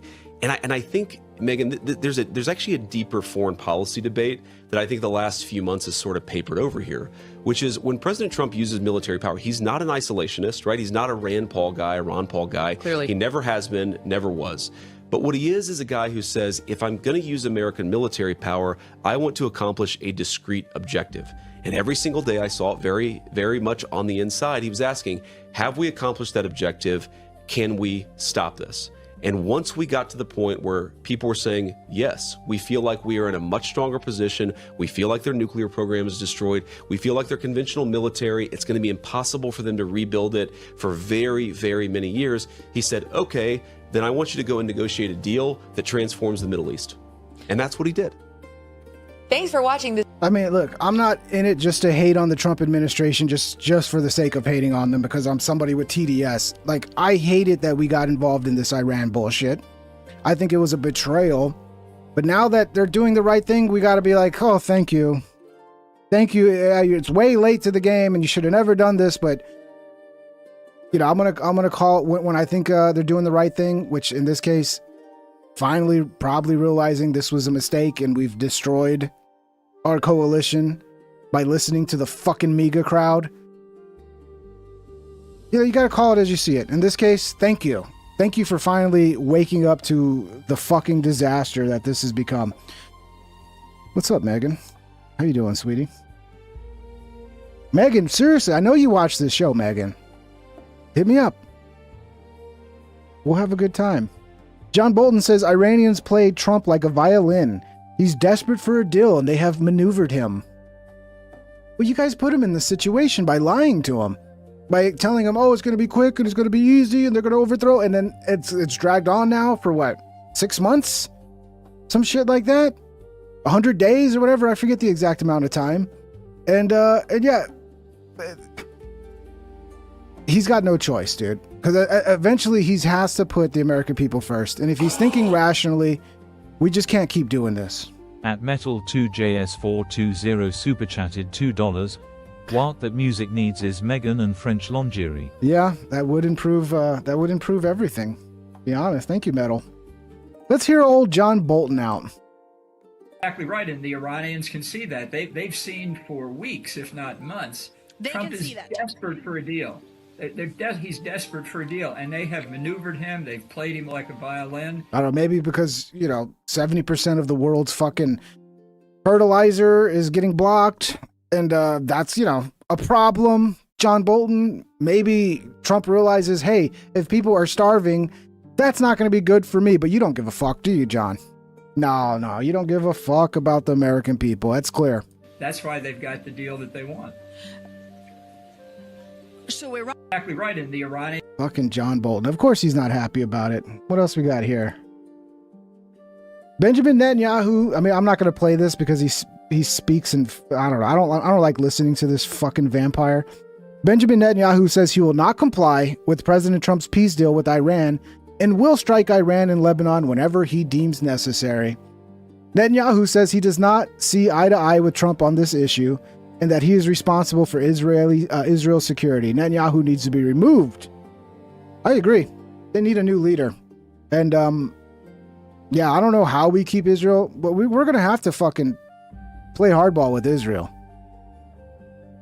We're going to have to. Like, somehow, some way, Trump's got to fucking lay the foot down and be like, you cannot do this. And if you do, then we're going to sanction you. I don't know. How do we fucking get Israel in line? I don't know. But we can't allow them to fuck this up, bro.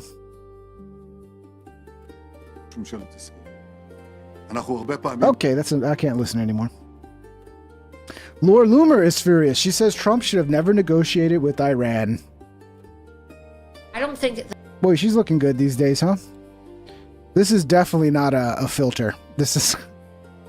I love this filter, by the way. That it was good at all to try to negotiate with these people, because now they think that they have legitimacy, that they are, you know, equal partners at the table. And I think that that is a grave mistake. I think that it is a grave mistake to make these terrorist leaders, these IRGC leaders who are now in charge of Iran, to let them think that they are what? Did you forget the script that Israel gave you to say? What happened? Your blowjob is just not getting the job done anymore with Trump? You get tired of your fucking sloppy blowjobs? Poor Laura. You got to feel for her. All that fucking, you know, sloppy head she gave Trump and doesn't even matter anymore. He got bored. He got bored of your head. That they are legitimate actors. Yeah, this is real. This is what she looks like now. At Enacrad6306 super chatted $1.43. Gross. Absolutely, bro. She's one of the most grossest, disgusting women on the planet. I think that it's really dangerous for the long term of our own, not just our national security, but the survival of our country and the survival of Western civilization. I think it was a terrible decision today. I don't think that it was good at all to try to negotiate with these. She's looking good. Yeah, I played this earlier. This is the strike Trump was talking about, where they just took out a whole apartment complex because, they had intel that there was a terrorist hiding in a bathroom. So, like, okay, fuck everybody that lives there. We'll destroy it. Here's another one. I don't know if Megan played this clip earlier. We'll play it. Trump is now saying Bibi is indiscriminately murdering Lebanese, but the Iranians are nice and they only want to help their country. The people who just tried to shoot down and kill 2 of our pilots last week. Yeah, and right. Of course, who. So why wouldn't they try to shoot down your pilots when you're at war with them? So all the shit you're up to, none of that counts, right? All the fucking nasty shit you've been doing in Gaza, some people call it a genocide, none of that counts. It's just, but if Iran does anything wrong, they're bad guys, but you can just murder Christians in Lebanon and that we're not supposed to say anything? Fuck these people. Tried to assassinate him? Yeah. Tried to assassinate John Bolton? What's going on? So I'm telling you what's going on.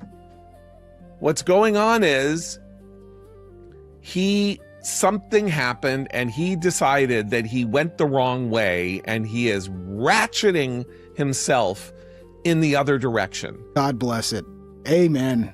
And what was it that made him do this? What was it that went wrong? Was it them blocking the Strait of Hormuz? Was it bombing them into the fucking Stone Ages, but yet their regime is still there and still fighting and not going anywhere and actually seems to be in a strong position?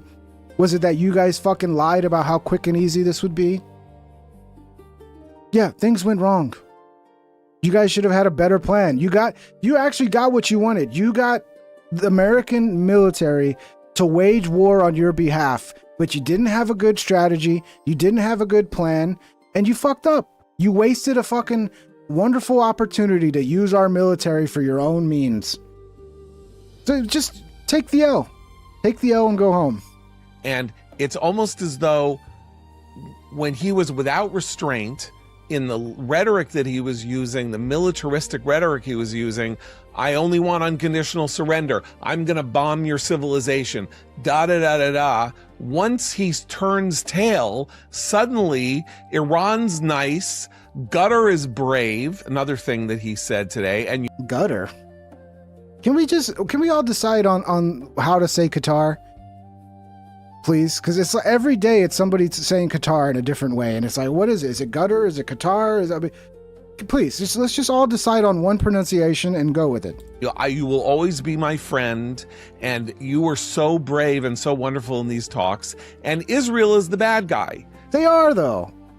They fucking absolutely are. So, which is where he's going. Like this is at the opening.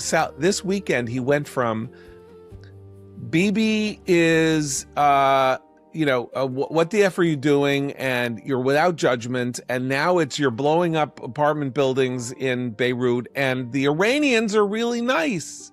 Yeah, if you got a membership of Apophis, you got to thank El Jefe. He's the one who gifted it.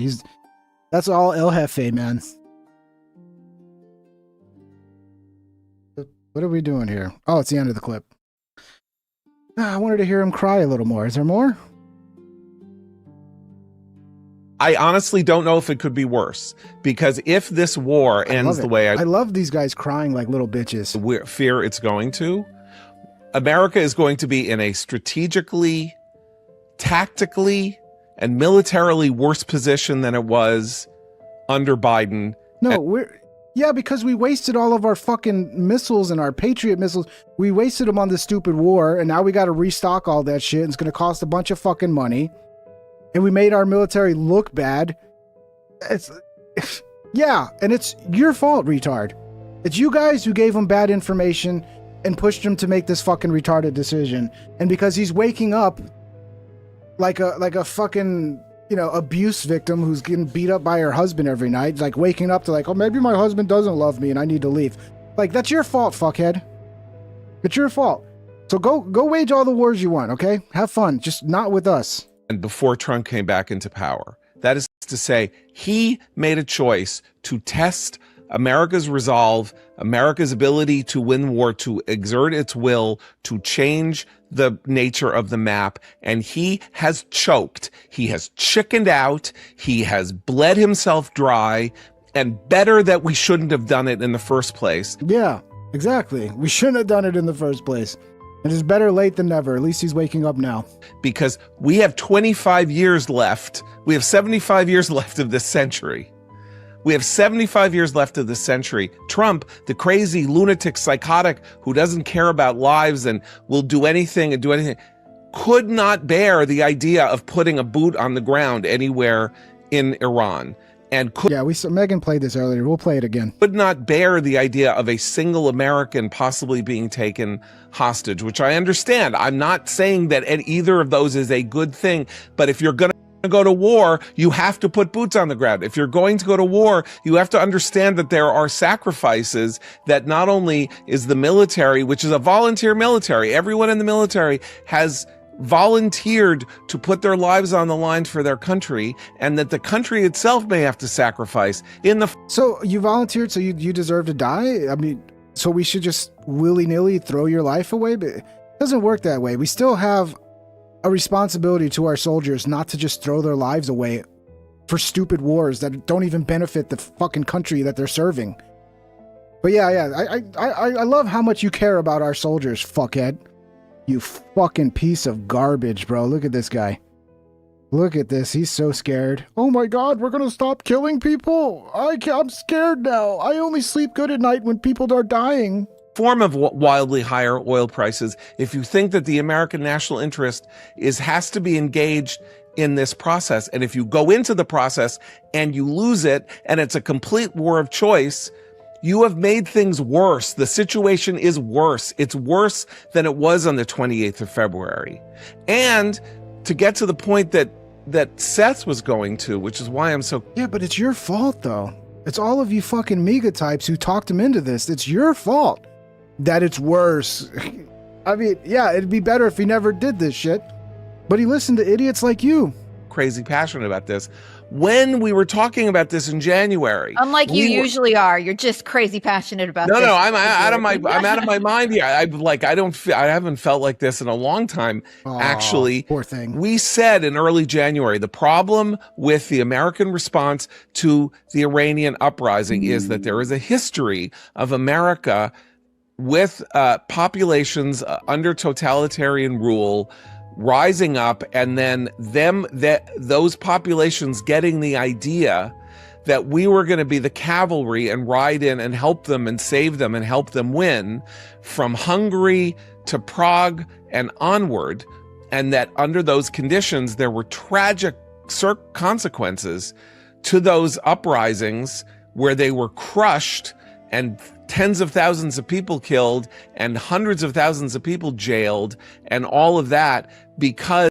Bro, why don't you... Look at that shirt, bro. Why don't you wash your fucking shirt, dude? You own an iron? Look at him. He woke up today. He put on the most wrinkled garbage fucking shirt. It's got stains and fucking...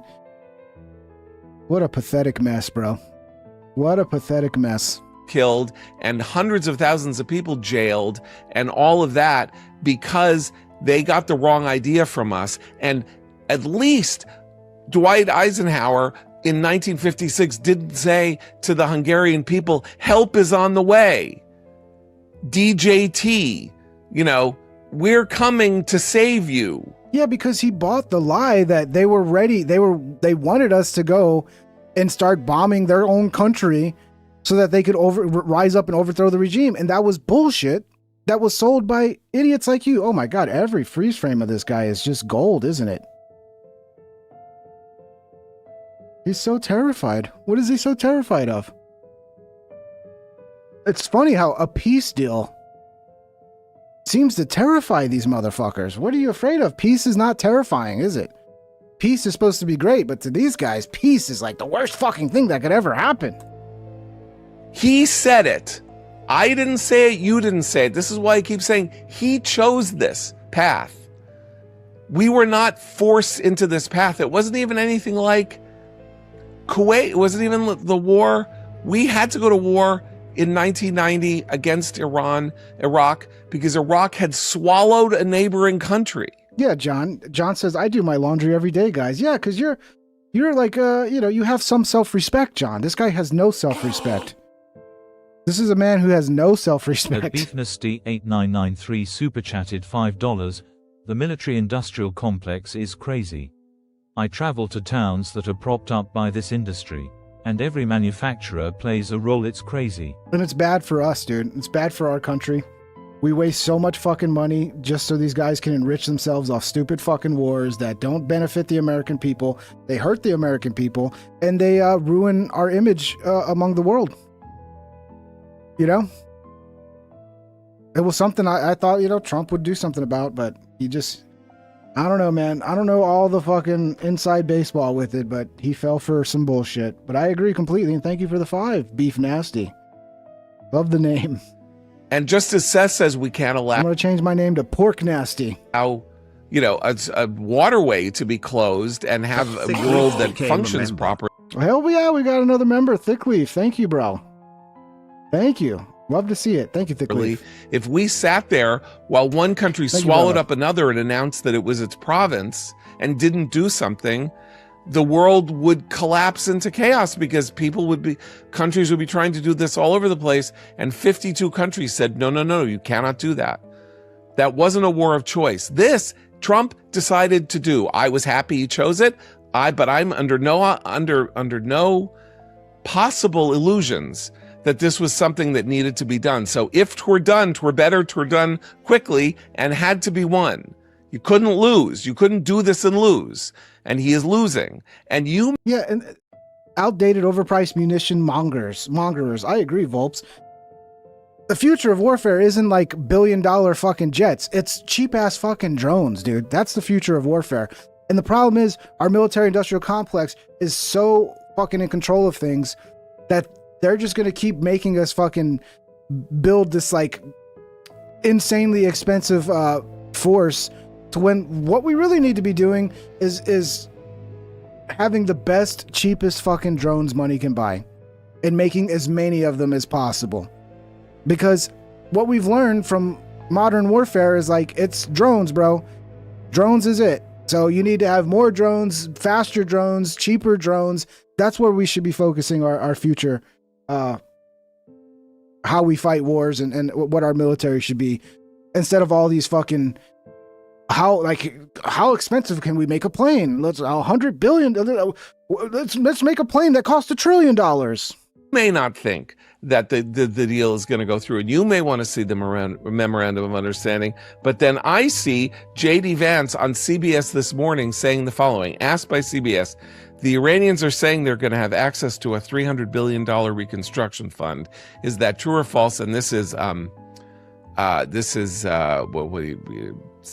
not quote, but whatever the term is. I mean, you broke it. You own it now. I don't even care. I mean, we made the mistake.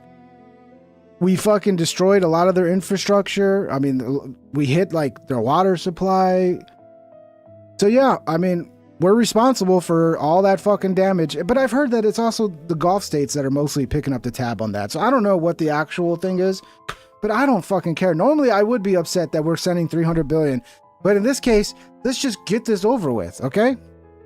It's a summary of what Vance said. He said, that's the sort of thing you could have access to so long as they honor their end of the obligation. So Vance is... I think it's investments that have been promised from other Gulf states, but I don't know. We'll have to see the details. What else we got here? $300 billion to Iran. So MTG is upset about this, and it's like, dude, I get it. It sucks. It fucking sucks. But this is, to me, not the time to be attacking Trump. This is the time to go, okay, thank you. I disagreed with this decision. It's fucking, you've been retarded, but now you're going to stop being retarded. And that, you're going to end the retardation instead of doubling down. So thank you, Mr. President, for finally making the right decision. But MTG is just going to attack. I'm sure MTG is going to be pissed off at Trump forever. This is a problem with when you start attacking Trump. It becomes your whole fucking, like your whole image, like your whole, everything is just, I'm the person that attacks Trump now, so everything is just attack Trump. It's like, no, when he does something stupid, you can attack him for doing something stupid. But when he does something right, even if it's fixing the stupid thing he did, then at least, give him credit for, because this must be difficult for Trump. Because it's kind of an admission that, hey, I fucked up, this is not working, we need to just get out. And that's got to be hard for him to do.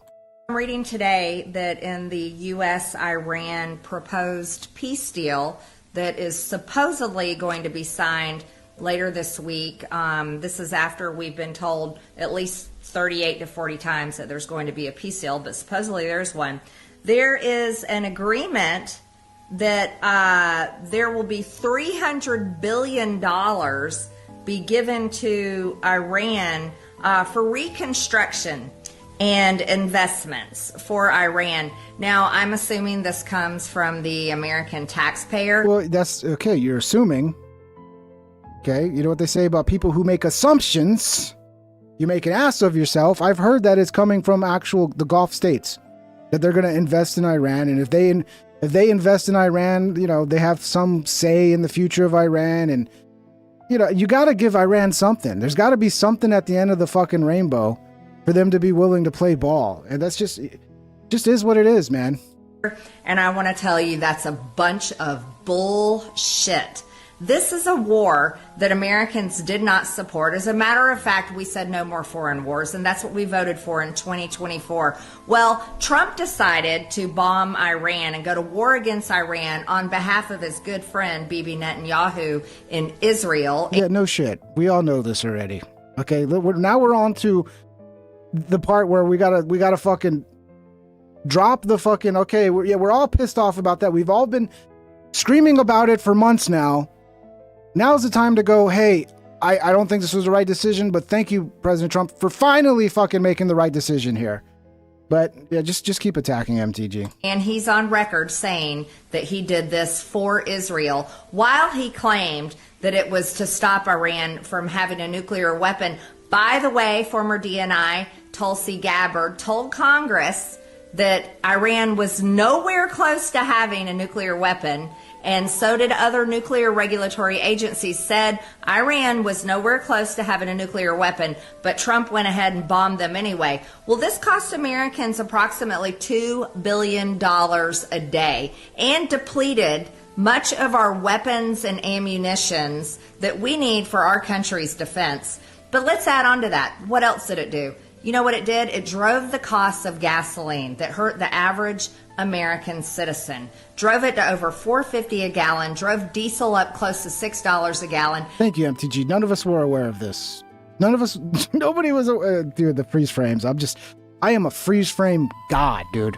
There is not a moment in time that I don't pick the perfect frame to pause a fucking video. And that is just money. No shit. We're living in the economy, MTG. We're not rich like you. We understand how fucked the economy is because of this decision.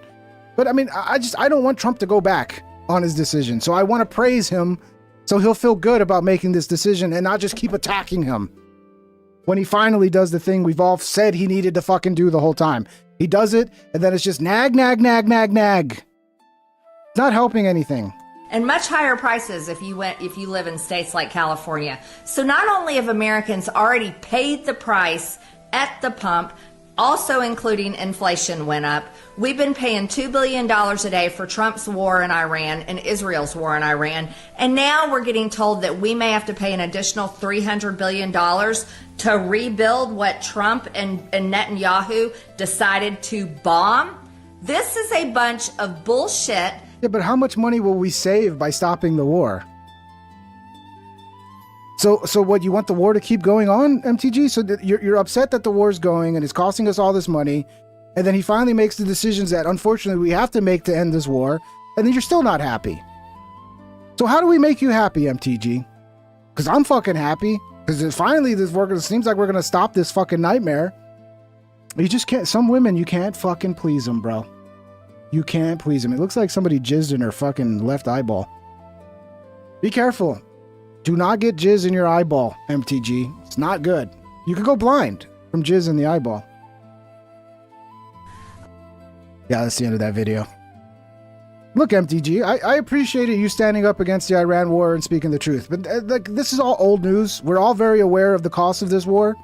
Now's the time to be like, just thank you, Trump. Okay, yeah, clearly we disagree, but you're finally doing the right thing. Thank you. Okay, let's please end this. And yeah, it was a disaster, and it cost us all this money, but okay, you're finally doing the right thing. It's like a crackhead, right? It's like a fucking dope addict who for years you've been like, please get off dope. And then they finally get off dope, and you just keep bringing up all the shit they did on dope rather than being, I'm so happy you made that decision, and being supportive. That's who you are. You're somebody that just won't let go of somebody who is on dope. Whatever, I've lost my point. But that's what it's like. What do we got next? Former Israeli ambassador to the U.S. suggests Israel most likely lost the war against Iran, admitting that none of its major objectives were achieved. Yeah, you failed. Israel, you failed. You're a bunch of losers. Let's see what he says. And that was all crucial goals for Israel's national security. Right now, none of those goals have been achieved. And so there's a somber move in Israel tonight. We're not participating in the celebrations just yet. I'm sure it'd be very interesting to see what is actually in this agreement, and not just what's being reported by various media outlets around the region and around the world. But there's great concern here that Iran, at the end of the day, will remain in control of the Strait of Hormuz, if not accepting tolls, will receive frozen assets from the United States, maybe sanctions relief that will enable Iran to rebuild its military and strategic capabilities, continue supporting terror, continuing building ballistic missiles, and still the question of what's the future of the nuclear program and the nuclear stock. Look at the price of crude oil down to 80. Guys, we might get back. I mean, it might take a while. But honestly, if it's already at 80, it's probably, I mean, I think we might have dodged a fucking bullet here, because somehow the cost of a barrel of oil didn't fucking go to 200, and we all thought that was gonna happen. But dude, how sweet is it gonna be if in a couple months we're back down to like, you know, $2 and some change for a gallon? That'd be sweet, bro. That makes a huge difference on regular people's lives, dude. The cost of fuel will remain unanswered. That's a lot to say right there, Sandra, but that is the concern in Israel tonight. And that was all. Yeah, Israel, you lost. You lost. But I'm still worried. Like, what are they going to pull out? What shit are they going to try to pull out to fucking destroy this this deal? Because it's not done yet. Here's Vance. What is a little unexpected and more frustrating to me is that you see certain people in the American media literally recirculating hardliner talking points from the IRGC instead of telling the truth about what's going on. So first of all, not a single cent of American money goes to Iran. Not $300 billion, not $24 billion, not any of the money, the dollar figures that I've seen floating around. Number two, this is a firm commitment backed up by verifiable action to never develop or buy a nuclear weapon by the Iranians, which, remember, that was the whole point of this entire operation, is to ensure not just that Iran wouldn't have a nuclear weapon for the next couple of years, but that they would make that long-term commitment. Now, here's the important part, though, is there are benefits to Iran if they perform their end of the obligation. Not money from the United States, but maybe Qatar or the UAE or Saudi Arabia. Maybe they want to invest in Iran and build a power plant. The United States, our approach to that is going to be, yeah, you can do that so long as the Iranians are behaving properly. But if they don't behave properly, they don't get any of the benefits of this bargain. And so that's what I've heard. And I mean, I don't know. I'm just going off what people are saying, but that $300 billion is like basically a promise of investment from a lot of these Gulf states. Because what's $300 billion to Saudi Arabia and fucking, they have so much fucking oil money. So you see the propagandists who are saying, here are all the things Iran gets. And the fine print, which actually the big print in the actual agreement is, they don't get any of that stuff unless they totally transform themselves as a country. And if they do, that's a huge win for everybody, for the region. If they don't, no skin off our backs. I don't care. We just need to be uninvolved, okay? We need to get back to fucking worrying about our country, domestic issues. Stop. I mean, it feels like the presidents, like they try to deal with like domestic shit and then just hit walls and nothing gets done. And they're like, well, maybe I'll deal with foreign shit because at least we can actually get something done. It's like, no, just keep trying domestic shit. We don't need more of these stupid wars. This is a clip from Hillary Clinton, and Hillary Clinton's terrible, but I think she's being honest here about how Israel behaves. And it's sad that Trump fell for this. Like, I think Trump needed a little more Hillary in her, a little more Hillary Clinton in him, you know, because this is interesting coming from old Hill Dog. Well, you're absolutely right. When I was secretary, it was a constant, theme by Netanyahu and his then government, the then defense minister, Ehud Barak, the former prime minister. It was relentless. It was a constant push. You know, I remember... what would he say to you? What? What would he say to you? He would basically say, you need to support us in attacking Iran. And back then, this was, 2009 to the end of 2012, we had more capacity than Israel did on several fronts to do that. And so there was a constant argument that we would have. And I remember one day... It's like a fucking car salesman, or like, any kind of salesman who's just constantly trying to sell their bullshit. And everybody says no and is like, fuck off. And then Trump comes along and just buys their bullshit. It's sad that he fell for this because he knew so much better, bro. I was on the phone for hours with Ehud, with Bibi, with others, and they would say things like, our planes are on the tarmac. And I'd say, well, good luck. I mean, great. This is the most base shit I've ever seen Hillary Clinton say. I've always been someone who hated Hillary Clinton's guts. It's one of the reasons I liked Barack Obama, because it was like, who do we have? It's Barack. I mean, you're retarded if you thought John McCain was going to win. It was going to be a Democrat. So it came down between Hillary and Barack. Whoever won that primary, that was going to be the next president. And I thought Barack would be better. I've always kind of hated Hillary, but this is pretty fucking base, to be honest. With Ehud, with Bibi, with others, you know, and they would say things like, you know, our planes are on the tarmac. And I'd say, well, good luck. I mean, great. Why are you doing this? Where else would planes be other than in the air? But on the tarmac, ready to take off. Yes. Well, no, they'd be in the hangar, but they were on the tarmac. And Beef Nasty. As Beef Nasty 8993 super chatted $2. Would you tap Hillary in her prime? She wasn't bad looking, bro. I'll be honest. Let me pull up a clip. I've seen pictures of her, like her college days. Let me refresh my memory, but I'm pretty damn sure I would, bro. I'm pretty damn sure. Yeah, she's got that mousy look. I love the mousy look. Let me find a good shot of her, young Hillary Clinton. I mean, I'm telling you, she wasn't bad looking. Trying to find a nice little full body shot. Oh yeah. Oh yeah, dude. No doubt about it, guys. What do you think? One in the chat if you would have I gotta open it in a new tab. One in the chat. I mean, yeah, dude. Hell yeah, bro. I mean, her eyebrows need some work. Avina Crad 6306 super chatted $1.43. Trump changed her name to Beautiful Hillary LMAO. Beautiful Hillary. 10-4. She was thick. I mean, look at her, bro. They're comparing her to fucking Sydney Sweeney. I mean, yeah, dude. No doubt about it, bro. Young Hillary. I'd be all over that shit. Yeah, one in the chat if you'd hit that. Come on, guys. Come on, let's commit. Let's commit to the smash here. We got a lot of ones. I'm not alone. I know I'm not alone, dude. She was a looker. Look, you know, Bill had some options, bro. Okay. Bill's not gonna hook up with some ugly bitch. I mean, he'll stay with her once she gets ugly, because that's the problem. You get married over 20 years, your wife's not gonna be hot anymore, and that's just the way it goes. But prime Hillary, hell yeah, dude. Hell yeah. Not anymore though. I'm sure some of you freaks would still hit it, but and you know, you would. I mean, dude, there's so much money there. I don't know. Look, I'm not against as a man, you know, hooking up and becoming, you know, finding a sugar mama, you know, and who would be a better sugar mama than Hillary Clinton? My God, imagine the access and the money you'd get.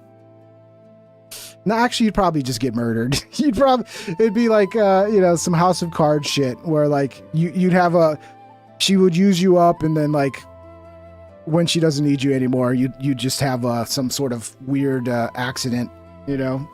You'd accidentally shoot yourself in the head 20 times. At Metal2JS420 super chatted $2. Cankles, it's a no, I can't do thick W cankles. Did she have cankles back then? I don't know. She looked good, you would dude. Say things. When she was young. You're saying you were being played all the time. Yeah, Pelosi was fine as fuck too, dude. Pelosi, Jesus. All the time. I mean, by an ally that receives an enormous amount of aid. Well, of course. And look, Bibi's been obsessed. Yeah. So, I mean, that's pretty base. The most base shit I've ever heard from Hillary. And if somebody said Hillary was MAGA before Trump, yeah, she was. I mean, she was all against immigration, all that. The most crooked fucking guy ever. Like, this guy needs to be, like, brought up on charges for being a foreign fucking... I mean, this guy cares more about Israel than America, clearly. Old Mike Huckabee. It's also my job to represent the importance of Israel to the United States. This is just another reminder. It's the other way around, dude. America does not need Israel. Israel needs us. That it is your heritage, without a doubt. At Metal2JS420 super chatted $2. How dare you compare that to my Sydney Sweeney? I didn't even think about that. It was just whoever the picture I pulled up they were comparing them. But Minister, it is also forgive me, Metal 2J. The heritage of the United States. Without Israel, without the Jewish Foundation, there would not be an America. We owe our very... What the fuck are you talking about? There would be no America. This guy is so full of shit, bro. So full of shit. And Volpe says maybe 10 to 15% stay kind of foxy, like Megyn Kelly. Yeah, but they're rare. They're rare.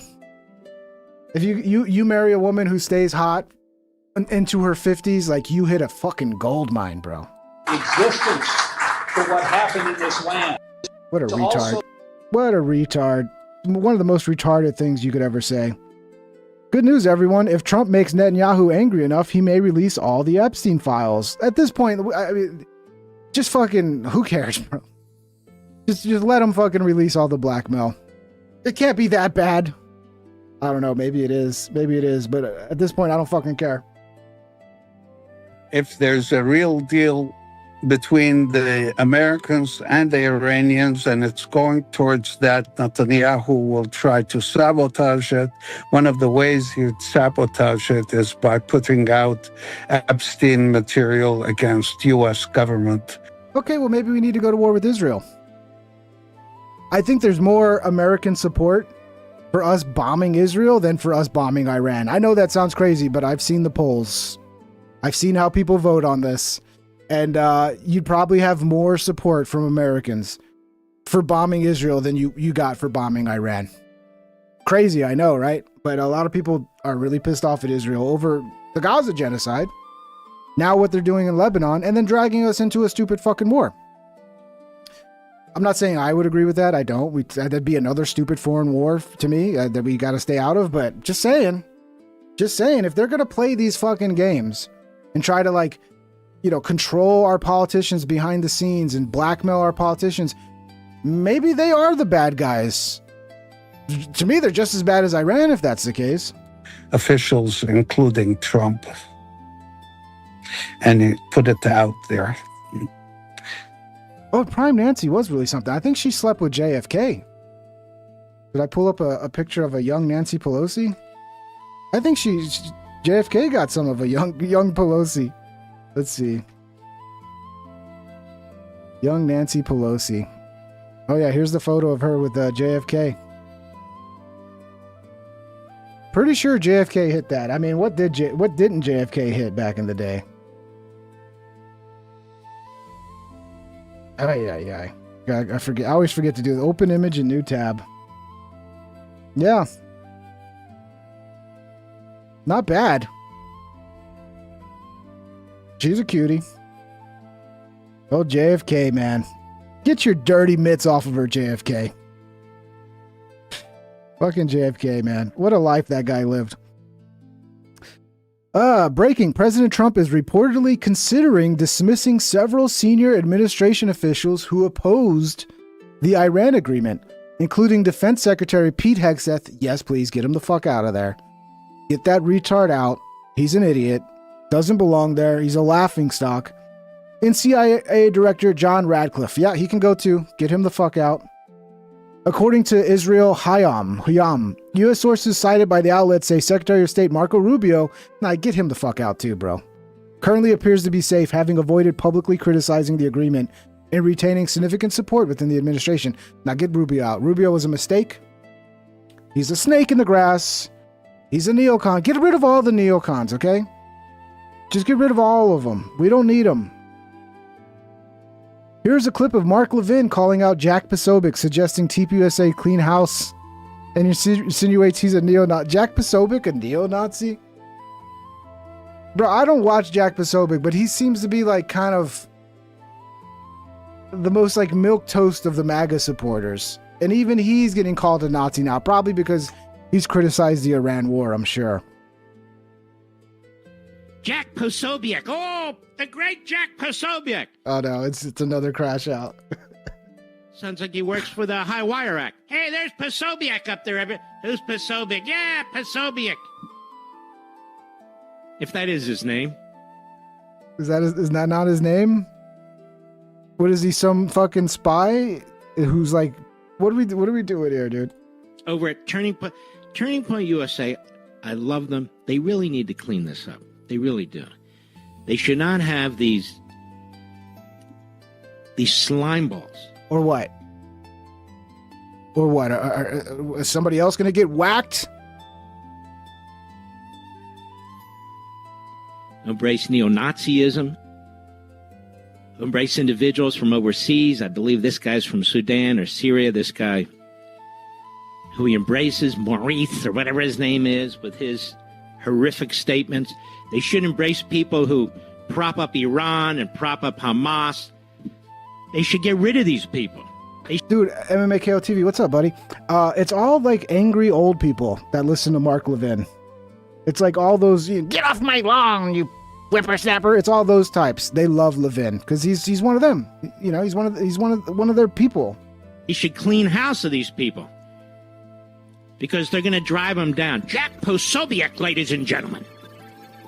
Posobiec. You know what that sounds like? Sounds like a bleeding hemorrhoid. We'll be right back. Why are you taking shots at Jack Posobiec now? Oh, man. These guys are crashing out.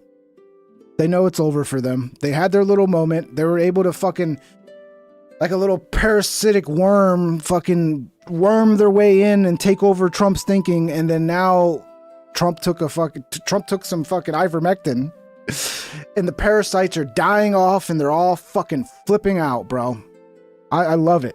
I'm here for it. I'm here for it. Breaking: Al Jazeera confirms Benjamin Netanyahu is in a massive confrontation with Donald Trump. The Zionist regime is furious over the U.S.-Iran peace deal and explicitly refuses to comply. Well, they fucking better, dude. Trump better play hardball with them. Trump can't give in. When they do their stupid shit to undermine this stuff, Trump needs to call it out, and there should be punishment. There should be punishment for it, okay? It took the Israeli Prime Minister about 20... We need to show them who is daddy. We're daddy. You're not daddy. We're daddy. 20 hours to come out and speak to the Israeli public about the deal that the U.S. president announced with Iran. This is a very deeply unpopular development. The opposition parties and even Netanyahu's own coalition partners have urged him not to accept it, not to comply with it. But this has put him in quite a tough position in confrontation with the U.S. president. Now, the Israeli prime minister defended his government's positions, the decision to attack Iran when Israel did. And he claimed and he talked about the many military achievements that he says Israel has already accomplished in Iran, in Lebanon, in Syria, and even in Gaza. The Israeli prime minister insisted that his troops will continue to stay in the occupied Lebanese territory and will defend Israeli interests, will act militarily to thwart any attacks. That to me is probably the way they're going to try to undermine it, is they're going to keep doing bombings in Lebanon. That's the most obvious way that they're going to undermine it. And I don't know, Trump, I think that needs to be what you need to figure out, is how do we get Israel in line and show them who daddy is. We're daddy. You're not daddy. I don't know. It's like, we just can't let them do it. And if they try, it can't work. Ben Shapiro's crashing out as well. Zionist pundit Ben Shapiro is furious that President Trump publicly urged Israel to halt its attacks on Lebanon ahead of the signing of the peace memorandum, which Shapiro has called to be canceled. Okay, then the president put out a statement himself saying, quote, "This morning's attack on Beirut should not have happened."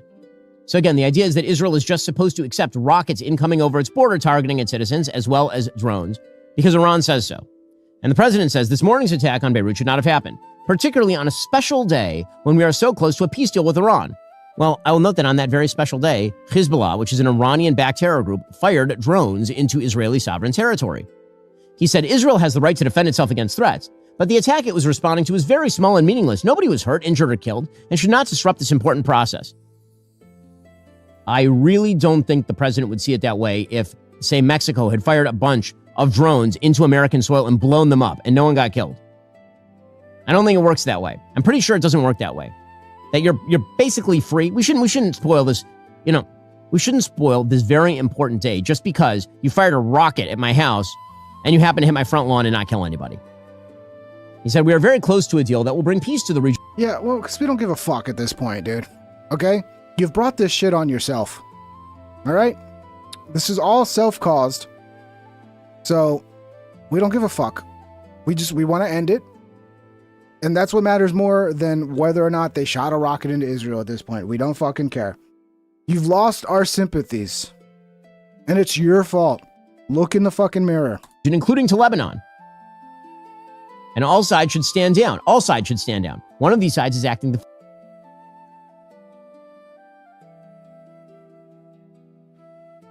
Nope, I got too much going on. It's freezing on me. Gotta wait for it to come back. What I've been doing lately is just kind of ordering them in my bookmarks, but then I don't always have time, so I have too many windows open. And when you have too many windows open, this is what happens. Things freeze up. So let's just wait. We gotta wait patiently for my fucking browser to finally come back. Come on, dude. Let's go. The problem is the more I fuck with it, the longer it's gonna take to come back. Let's do this. Okay, we're waiting for my browser to start working again, guys. How's everybody doing in there, huh? I'll chat with you guys. Yeah, exactly. The tabs. Too many tabs open. Let's chat. Let's chat until this shit comes back. Download more RAM. It's crazy. It's a little annoying because I have to have two windows open. I have two browsers open, one on this monitor and one on that monitor. And yeah, it just gets a little too much, even though I closed a bunch of shit earlier. Come on now. He'll come back. How's everybody doing? The RAM is crying. Yeah, I mean, fuck, bro.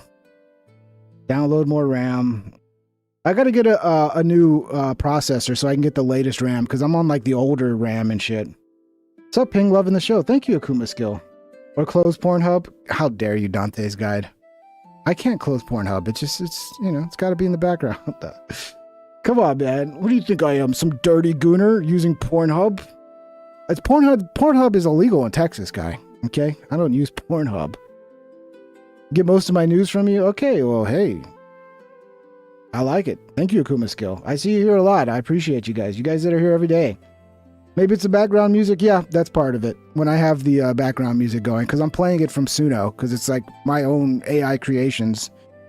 Yeah. But yeah, it's completely fucking not responding at this point. I think it's Israel, dude. I think Israel fucking did it to me, dude. Here, let me see if I can close anything. I think it might be coming back now. Okay, I think it's back now. Let's see. One of them is a terrorist group responsible for the death. Honestly, I think it's Israel, dude. They're trying to take me out. They're trying to take me out. Of hundreds, if not thousands of Americans. He said there should be no more attacks by Israel anywhere in Lebanon, but there should also be no more attacks by any other party, including Hezbollah, against Israel. This could be the beginning of a long and beautiful peace. Let's not blow it. Thank you for your attention to this matter. I'm sorry, these are not kids fighting here. You have a terrorist group that has expressed its desire to wipe Israel from the map, and you have an American ally flying sorties alongside American pilots, sharing technology and military largesse both ways.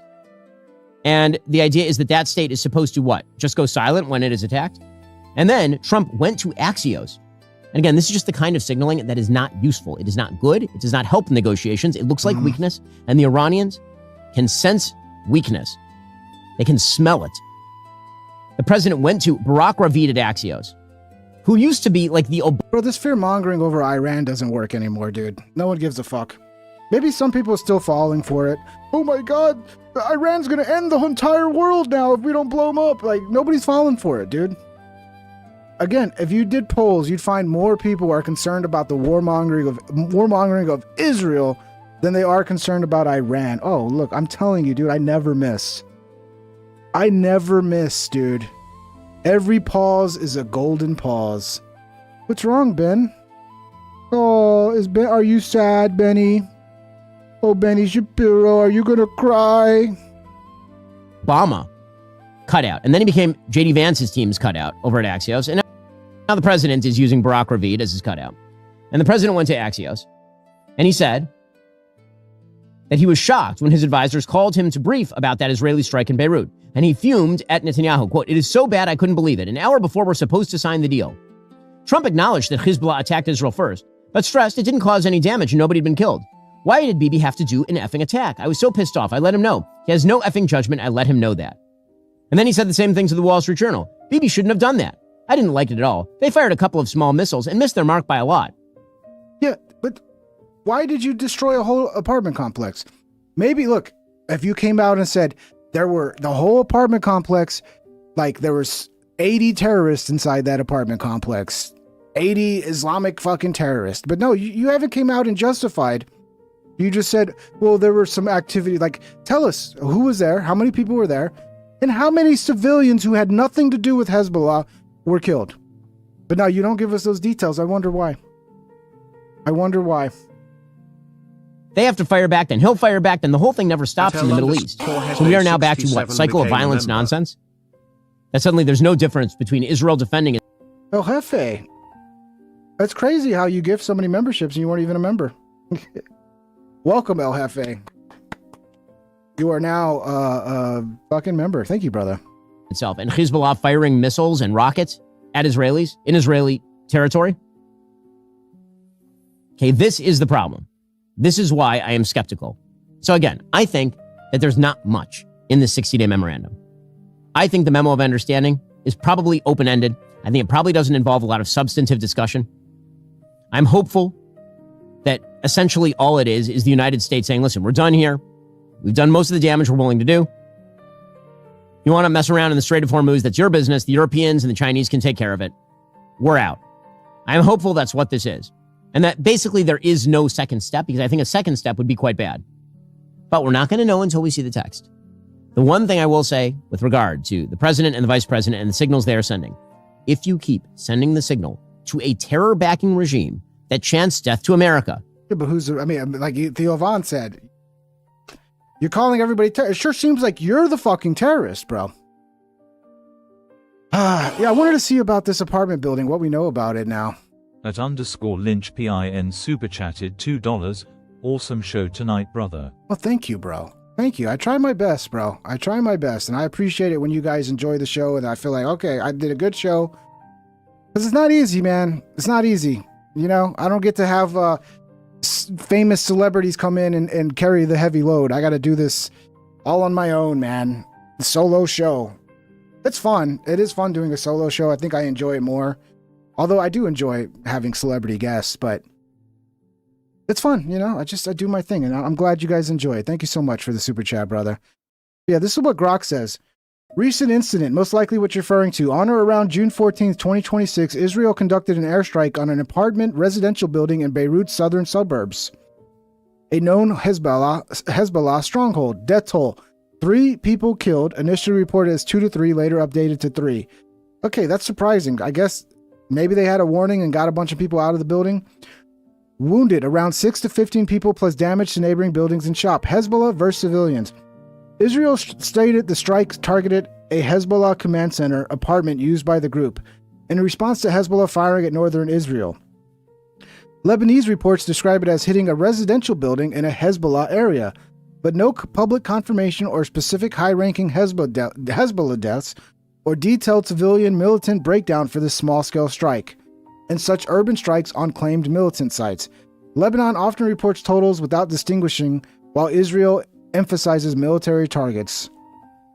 Broader context, there have been multiple Israeli strikes on residential apartment buildings in Lebanon during the ongoing conflict, with varying casualty profiles. Israel routinely claims targets are Hezbollah command centers, infrastructure, or militants embedded in civilian areas. Lebanese authorities and media often report high civilian tolls, with investigations sometimes finding limited confirmed Hezbollah military links among the dead. Casualty figures often come from Lebanon's health ministry civil defense versus Israeli military statements. Independent verification is challenging amid the fog of war, and both sides accuse the other of using civilian areas for military purposes. So yeah, I mean, you can just blow up an apartment building and be like, yeah, that was there's a Hezbollah tunnel under the apartment complex. I mean, it's what they did with Gaza. I mean, so many fucking innocent people die, and it's like, you don't seem to care about human life. You don't. And if you're going to be on the moral high ground, then you really should care about innocent civilians getting blown up by your bombs. Otherwise, you're just as bad. Who's the bad guy here? If you're killing innocent civilians, you're the bad guy. That you want to deal with them so badly that you're going to tell our allies in the region to stand down, you are giving them an enormous amount of forward momentum. And that is a huge mistake that should not be done. And I hope that the president does not do that. Again, that signing ceremony in Switzerland should be canceled. It should not happen. A picture of the vice president standing next to an IRGC cutout like Mohammed Khalibaf is not something the United States should be celebrating. It is not a good idea. Too bad. Too bad, fuckface. Too bad, so sad. Too bad, so sad. Yeah, I'm going to close these after I'm done because it's just doing too much. Ben Shapiro at the start. Here's Ben Shapiro at the start of the war, kissing Trump's ass. What a change. President Trump is a uniquely testosterone-filled president. There's no question about this. The president of the United States that is a dude with cojones, for sure. And what he is doing here is transformational. Transformation. President Trump. I love it. They were just so, they were like in straight up ass kiss mode once they got Trump to do this stupid shit. And now they're so mad. And I love it, dude. I love seeing the mega crowd fucking crash out. And I've always hated Ben Shapiro because it was always clear he was a neocon, Israeli firster. He was a never Trumper, piece of shit who just wormed his way into the fucking movement and made it all about Israel. Well, fuck you. Did we watch this? Yeah, we watched this one already. Get rid of this. Get rid of this. What do we got next? Oh, more of Mark Levin crashing out. Love to see it. Congress is going to review it because that's not discussed either. Yes, Congress will have to look at this. And most importantly, they're going to look at whether this deal can be upheld, I suspect. So yeah, so we don't need Congress's approval to kill people, but we need their approval to stop killing people. You're so fucking transparent, Mark Levin. Really, this guy should be kicked out of the country. He should be kicked out of this fucking country because he's a fucking traitor, dude. Now, this should be treated as a treaty. As a treaty under the Constitution for we constitutional conservatives. But Obama and Congress, Democrats and all Republicans but one, Tom Cotton, all of them decided not to apply the treaty requirements under the Constitution to the Obama-Iran nuclear deal. So that's where we are. Now, what does the Constitution actually say? Now you care about the Constitution, fuckhead? Bro, this guy hates this country. You really hate this country. You are willing to see this country fucking go down the shitter just to serve Israel. What a fucking traitor, bro. Was followed, Article 2, Section 2, Clause 2. The president shall have power by and with the advice and consent of the Senate to make treaties, provided 2/3 of the senators present concur. The Senate, 2/3 of the senators present concur. Okay, but why didn't we do this before the war? Now we got, okay, yeah. This is so dumb. Ah, so sad, ain't it, Mark? So sad. Look at him. See, he's thinking about it. He's looking to the side going, how can I spin this bullshit to the American people? Well, Obama realized he couldn't get that.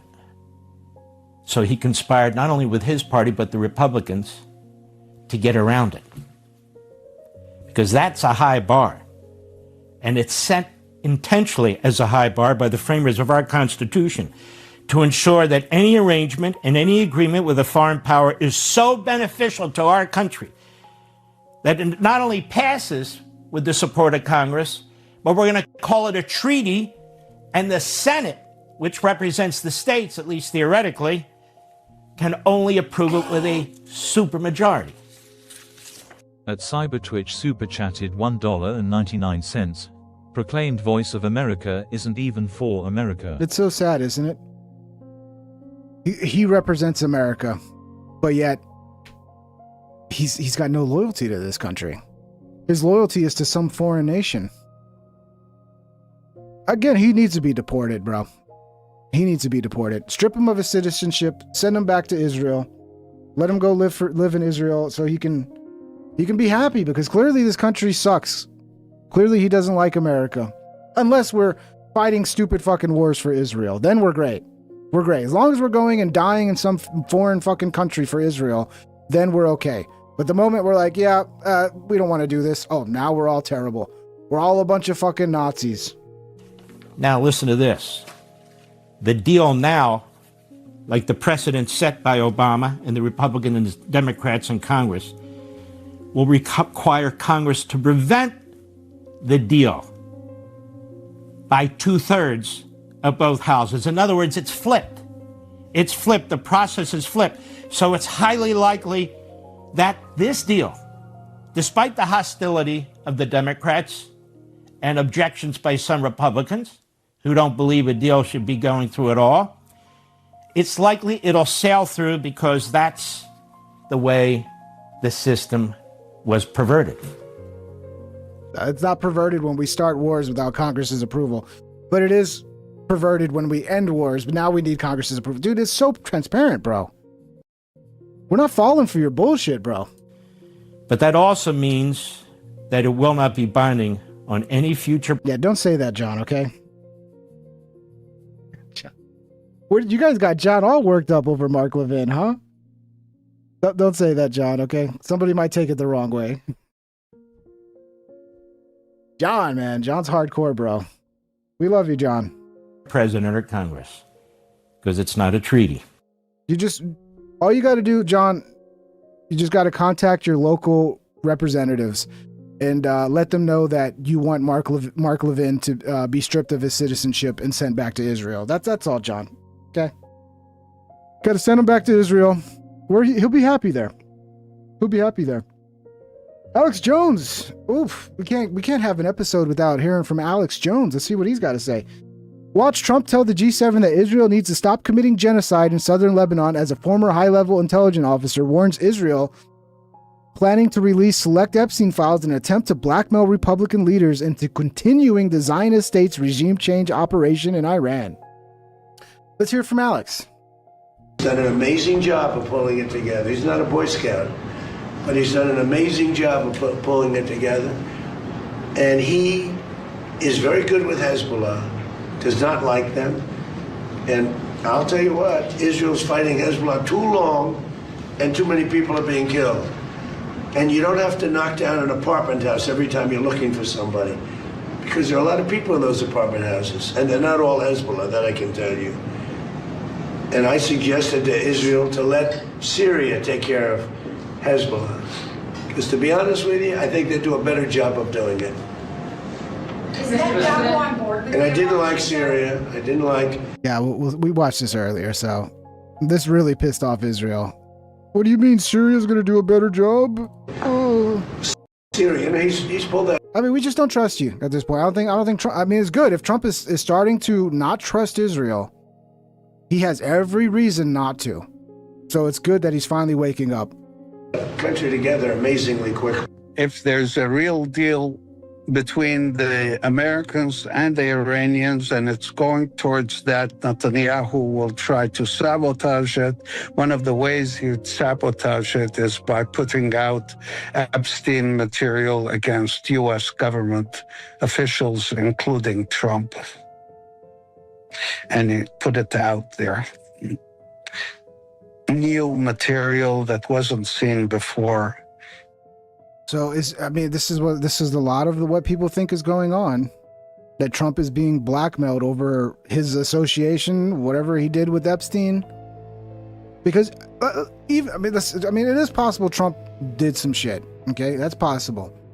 But even if he didn't, if they're just sitting on something of like him being at a party with Epstein that nobody knew about, or some footage of him with Epstein, like that's enough to cause a fucking uproar. In public. Oh yeah, you know what? Somebody told me to pull up a clip of this Ben Gvir guy, and yeah, I did. Here you go. Whoever recommended this. Here's Ben Gvir. We must continue to demolish homes in southern Lebanon. We must continue to displace residents. We must continue to eliminate. So you must continue to kill innocent people? How does that defeat Hezbollah? If you murder innocent civilians, that's just going to drive people to Hezbollah because they're going to look like the good guys. אני מבהיר באופן חד משמעי. ראש ממשלתנו היקר, התקופה של סבבי הלחימה האינסופיים היא הסתיימה. לא בעזה, לא בלבנון, לא מול איראן. אני דורש מראש הממשלה לאפשר לחיילי צה"ל להמשיך להגן על עצמם ועל מדינת ישראל. אנחנו חייבים להמשיך להרוס. Guys, look, there's a guy in the chat, God bless him. Just, you know, every now and then there are people that have, I don't want to say they're mentally ill in the chat. It's better to just kind of ignore them, okay? Thickleaf super chatted $10. Thanks for being a reliable news source. I appreciate you always keeping it real. Thank you, Thickleaf. I try my best, bro. I try my best to cover shit, dude. I appreciate it, man. I mean, thank you. It feels good that you guys are enjoying the show. Much love. Much love. Thank you, Thickleaf. בדרום לבנון. חייבים להמשיך להרחיק את התושבים. Again, we must continue to displace residents in southern Lebanon. How does that help anybody's cause? How does that help your cause? He's not even saying we must continue to single out and find the terrorists in Lebanon and take them out. No, we need to displace residents in southern Lebanon? And you're the good guys? בדרום לבנון חייבים להמשיך לחסל מחבלי חיזבאללה בלבנון.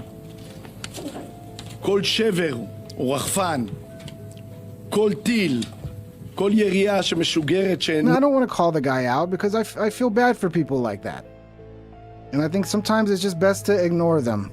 I think if you're paying attention to the chat, he's not the first time he's here. And I read his messages.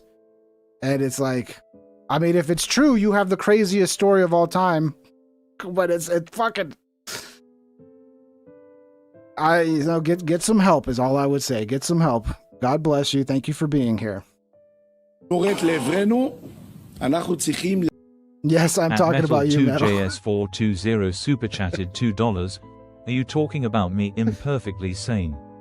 Metal, I mean, that's the self-report right there. If you think I'm talking about you, Metal. No, I love you, Metal. Metal's, you know, Metal keeps the Discord alive. Metal's always fucking in the Discord, keeping the chat going, which we need that, Metal, because a lot of people hang out in the Discord, but very few people talk. And you do the hard work of carrying the conversation, even if it's a little crazy sometimes. Nah, we love you, Metal 2J. We love you, brother. להגיב עליה באופן חד משמעי, וכן, גם להגיב בדחיה. Yeah, so that's insane to me, bro. Displaced residents. That's... At Beefnasty8993 super chatted $2. I'm mentally ill for still supporting Trump. MAGA. I understand it, bro. What are the options, dude? I mean, it's that or the crazy Democrats. Super chatted $4.99. Missed the last few weeks, but another great show. Thanks for covering all this. You're the man, clenched fist. You're the man, MMAKO. Thank you, brother. Glad to see you here, dude. I know you're working your ass off, bro. Everybody's got to work so hard to pay the bills these days. It sucks, man. It sucks the situation the economy's in, but just keep fighting, bro.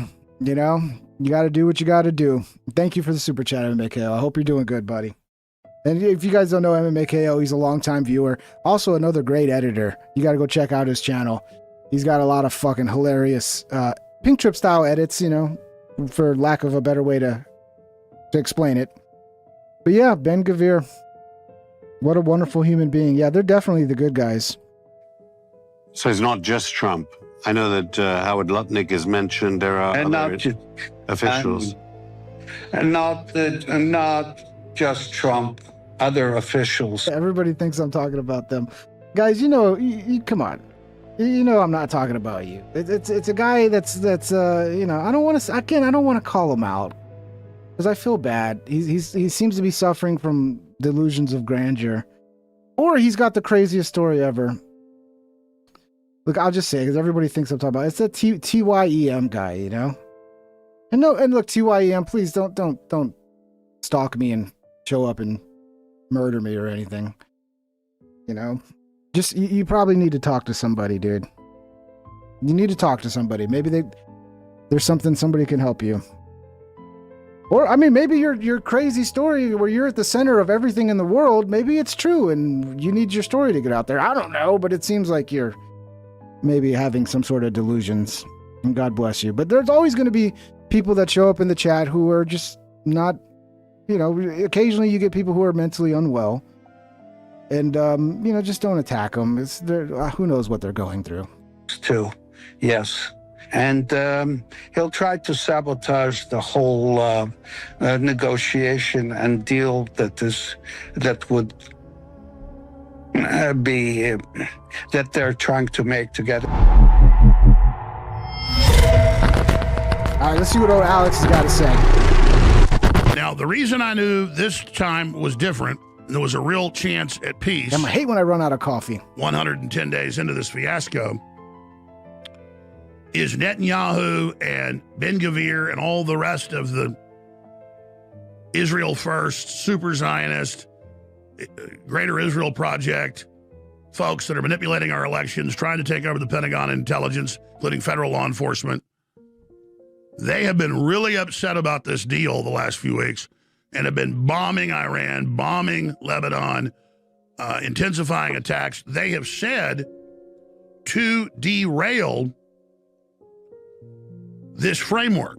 Now, it doesn't mean the war is not going to flare back up. It doesn't mean that it's a done deal. But Trump really wants it shut down. He knows Israel lied to him about intelligence. He knows that it's destroying the economy.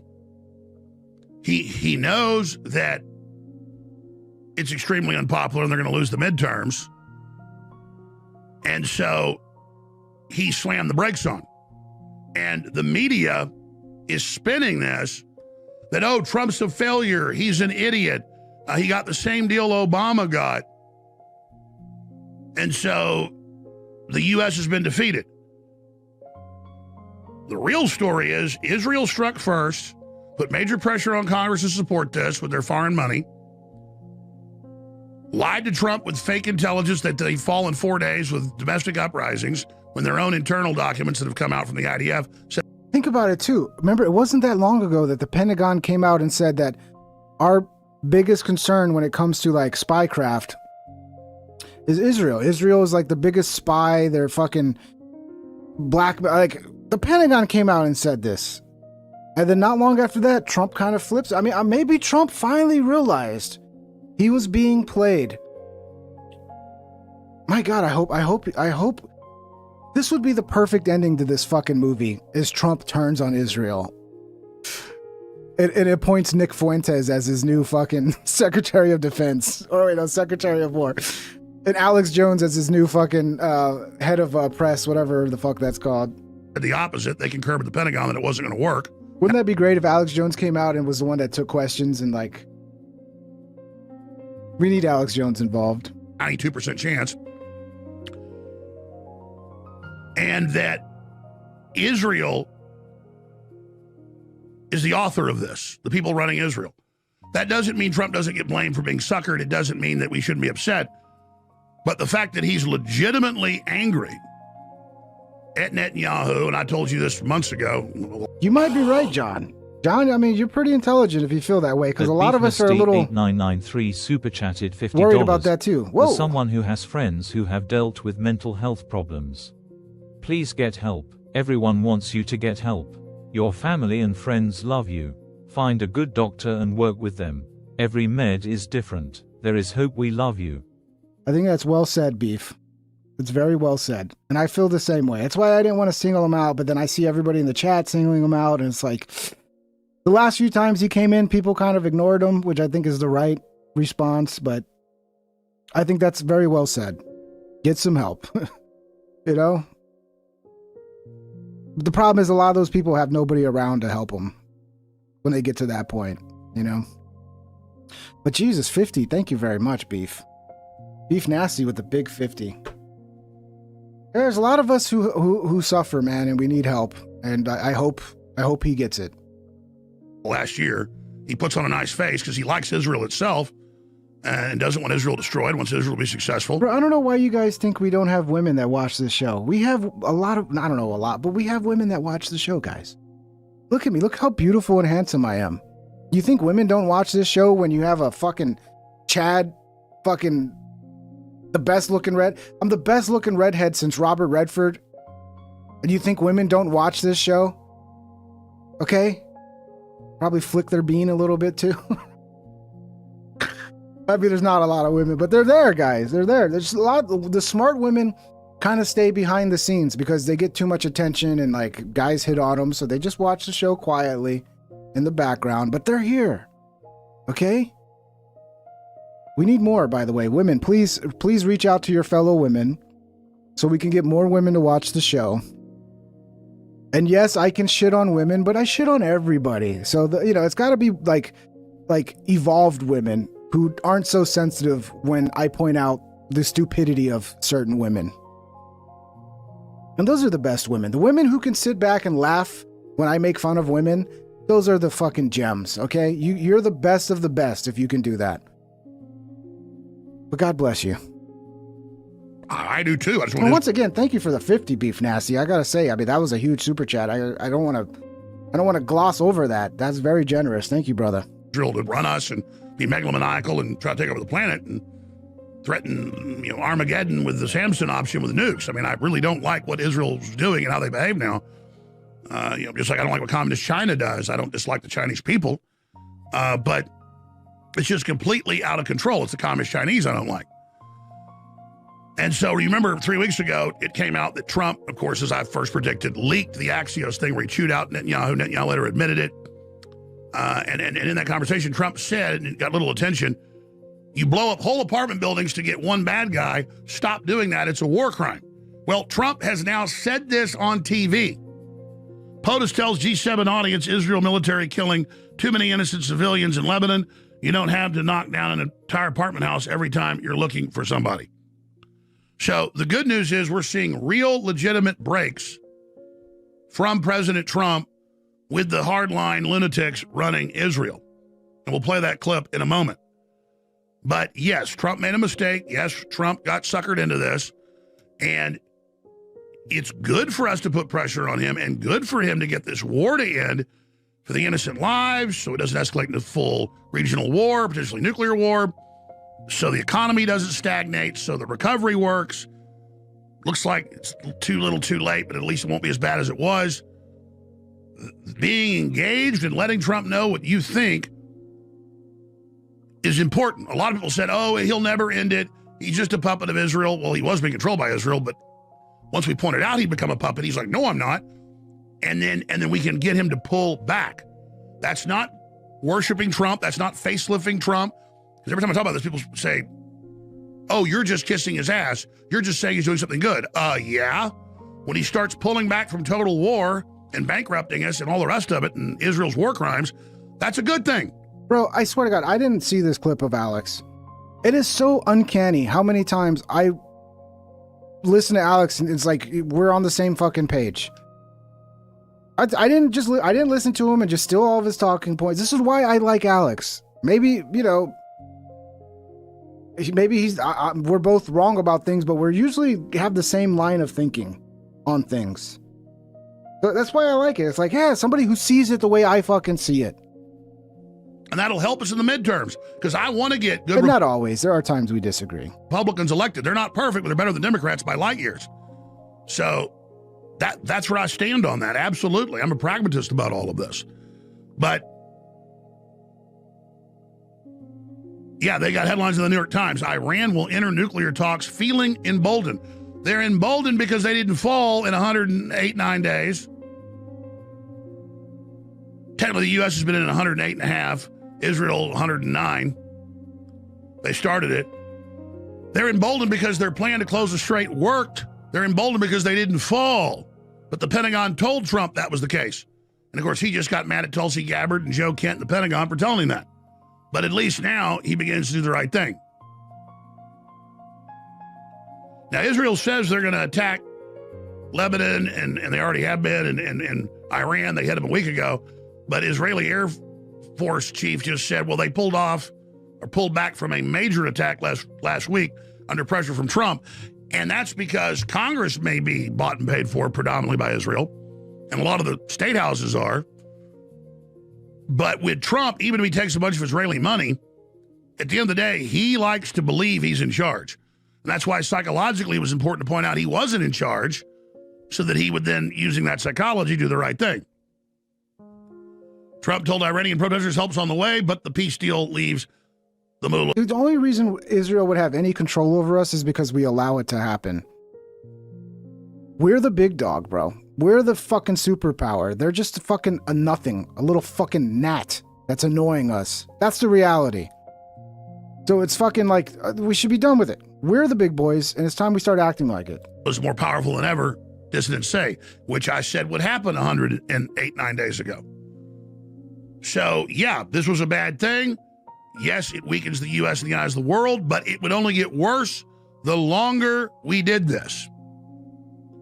Israel closed the Strait of Hormuz for their attack because Iran had passed a law last June during Midnight Hammer that they would close the strait if there was a large attack by Israel or the U.S. or both. Yeah, everybody knew they were going to do this. Like, a lot of this shit was already war planned and gamed out. They knew that was their fucking, their trump card, was shutting down the Strait of Hormuz. And, you know, turned out to be very accurate because they can destroy the world's economy by doing that. No. It's just the facts. And I said 108 days ago when this started, I said, if the mullahs could magically be sent to Mars, if they could just magically disappear, and the Iranians could actually have a real election, I would be for it. But the CIA and British intelligence and the Israelis always try to put somebody worse in when they overthrow a country because they want to have another enemy to fight again. Like they put the head of Al-Qaeda in charge of Syria, and Israel created... They need a boogeyman, bro. That's how they keep the money train moving. You got to have a boogeyman. You got to keep the American people scared of this boogeyman so that you can keep fucking just flooding the military-industrial complex with money. But seriously, we got to evolve, dude. The warfare that, like, we're like behind the 8 ball with modern warfare. You know, we got to start fucking really figuring out how to have the best fucking highest performing drones and the cheapest way to make them so we can just flood the fucking world with drones if we have to, because that's how you're going to win wars in the future. Hamas and was their main funder. I mean, that's the reality. When Mark Levin's like, we need to stand up against the radical Muslims. We need to fight them over there so they're over here. We went from 500,000 Muslims in the U.S. to like 14 million since 9/11. Europe went from 500,000 to 43 million. Now we fight them over there to stir them up like a beehive and bring them over here. Yes, thank you. This is all concerted between the political parties. Now, under Trump, its new policies actually been blocking it, and that's a good thing. They're so dangerous, guys. We got to blow them up so that we can then bring them into our country as fucking refugees. Yeah, that makes sense. That makes sense. So Trump makes Iran great again. This is what Drudge is saying. War for nothing. And that's true. It was Israel wanted regime change, so they didn't get their goal. So for Israel, it's really a war for nothing, except they did major league damage Iran's offensive capabilities. And they did knock their nuclear program back quite a bit, along with the U.S. helping. And so really that's not even true. And I'm not defending this evil war, this offensive war. Bro, why is Alex incapable of saying anything with a V? Like evil, it's always evil. He replaces V's with B's all the time, and I wonder what's going on there. That's something I need to, next time I talk to Rex, I gotta go, why is he incapable of saying anything that has a V in it, and it always becomes a B? Pay attention. Anything with a V, it becomes like evil becomes evil. He doesn't say the V sound. The V. It always becomes a B. This economy wrecking war, but I'm just simply calling balls and strikes. I don't think anybody can disagree with me that the statement that it was for nothing, well, the main objective didn't happen. So I guess if you don't care about that, yes, it was for nothing. But they're trying to spin this like Trump's a loser, he's a failure, so that he will try to re-engage. That's what Israel's saying. You stabbed us in the back. You betrayed us. No, Israel, you stabbed us in the back. You betrayed us. You knew Trump wasn't about to strike 114 days ago or so, about a week before, 4 or 5 days, 6 days before, and Trump had decided to hold back, so you hit him first to drag us in, just like the Secretary of State said. And that's wrong. Peace at last. If this is the end of the war with Iran, Trump still has plenty of work left to do. That's at alexjoneslive.com. It's an excellent article. Trump details Iran deal at G7, no nukes, conditional sanctions, and relief. Yeah, they're going to give up their uranium and down to low-level enrichment and allow foreign inspection of all that. So that's just some of the news on that front. Fox, Mark Thiessen torches $300 million Trump gift to Iran. Yeah, letting them have their own money back. They got more than $300 billion in damage just from what we did in the last 100-something days. So, yes, it's not good. Yes, it's a disaster, but it's a lot better than keeping it going, and it's a lot better than destroying the world economy, and it's good to have not just Trump, but the world awaken, like he told Netanyahu. Everybody hates Israel now because of you, Netanyahu. Yeah, and they hate us now because of you hitching your wagon to them, Trump. So that's extraordinarily positive that Trump is out publicly saying what he said to Netanyahu on the G7 stage.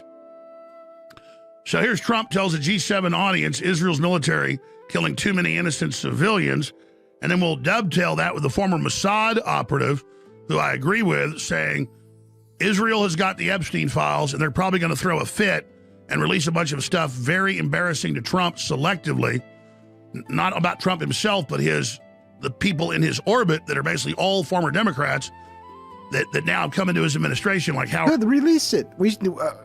Oh my God! Please don't let us know who's guilty with around Epstein. Yeah, go ahead, release it, fucker. Do it, bitch. We ain't afraid. We want that shit, by the way. Yeah, if you got something, let us know.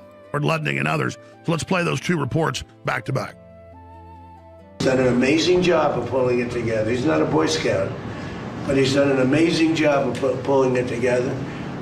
And he is very good with Hezbollah, does not like talking about Syria? Like them. And I'll tell you what, Israel's fighting Hezbollah too long and too many people are being killed.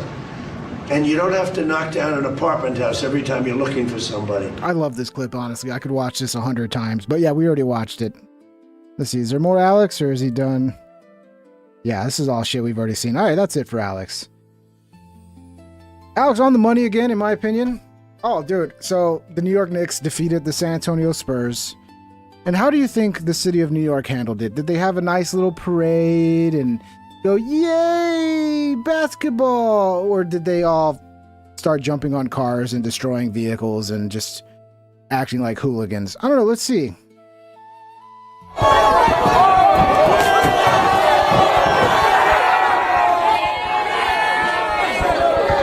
I don't know why this shit enrages me, because it's like, bro, it's just a game. Okay, look, be happy. I like sports. I'm a Braves fan. I'm a Niners fan. I enjoy when they win. But to fucking destroy your own city and act like a bunch of fucking lunatics over a sports game, it enrages me for some reason. It makes me want to go like, you know what? You don't deserve a fucking team, New York. How about that? How about we take your fucking team? How about we take the New York Knicks, the New York Giants, the New York fucking Mets, the New York Yankees, and we move them to other cities. I don't think you guys deserve a sports team. And I'm still kind of open to Texas invading New York. I mean, I'm still mad about all the people in Spurs jerseys who got attacked. I think we got to get our revenge for that, dude.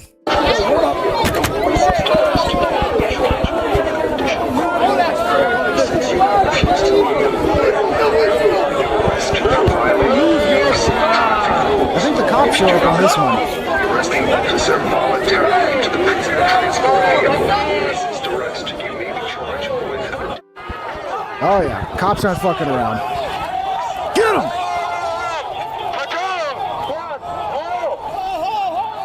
Damn, that's a bunch of cops.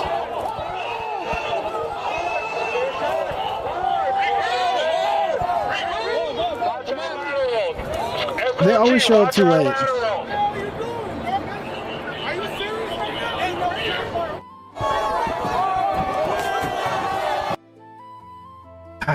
Bro, I think this is a direct result of so many kids just having no, like, parental guidance. They're just like fucking wild animals, dude. It's fucking sad. Here's some more clips from New York. Scenes outside MSG are insane. New York Knicks fans are losing their minds.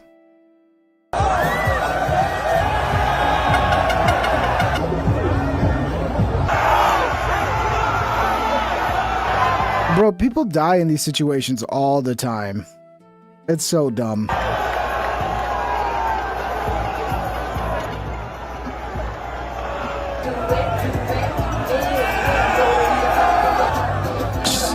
She's like, get off me, fat guy. Oh, look at this fucking sub 5.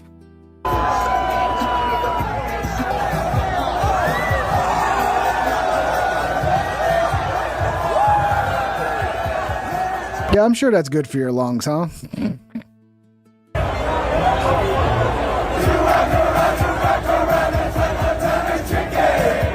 Oh my God, dude. I'm so sick of New York City, bro. I'm so sick of it. More. Oh, just somebody's car. Yeah, fuck the car, right? Well, it's like somebody doesn't need that car, right? They didn't spend a bunch of money for a car. Metal2JS420 super chatted $2. WTF support the Rangers, Cowboys, Spurs, Nolan Ryan. What the fuck? Okay, sorry. Yeah, I didn't grow up with... See, the problem with that is a lot of times that shit's passed down from your parents. Okay, my dad is not a sports guy. My mom's wasn't a sportswoman. So I didn't grow up in a household that was rooting for Texas teams. I turned on the television early on. I was a Bulls fan too, but I don't watch basketball anymore. I remember when I was like probably 4 years old on a Saturday watching Michael Jordan. Fell in love with the Bulls, fell in love with Michael Jordan. Same thing. I remember on a weekend I was watching the 49ers. This was like the year they won the Super Bowl against the Broncos.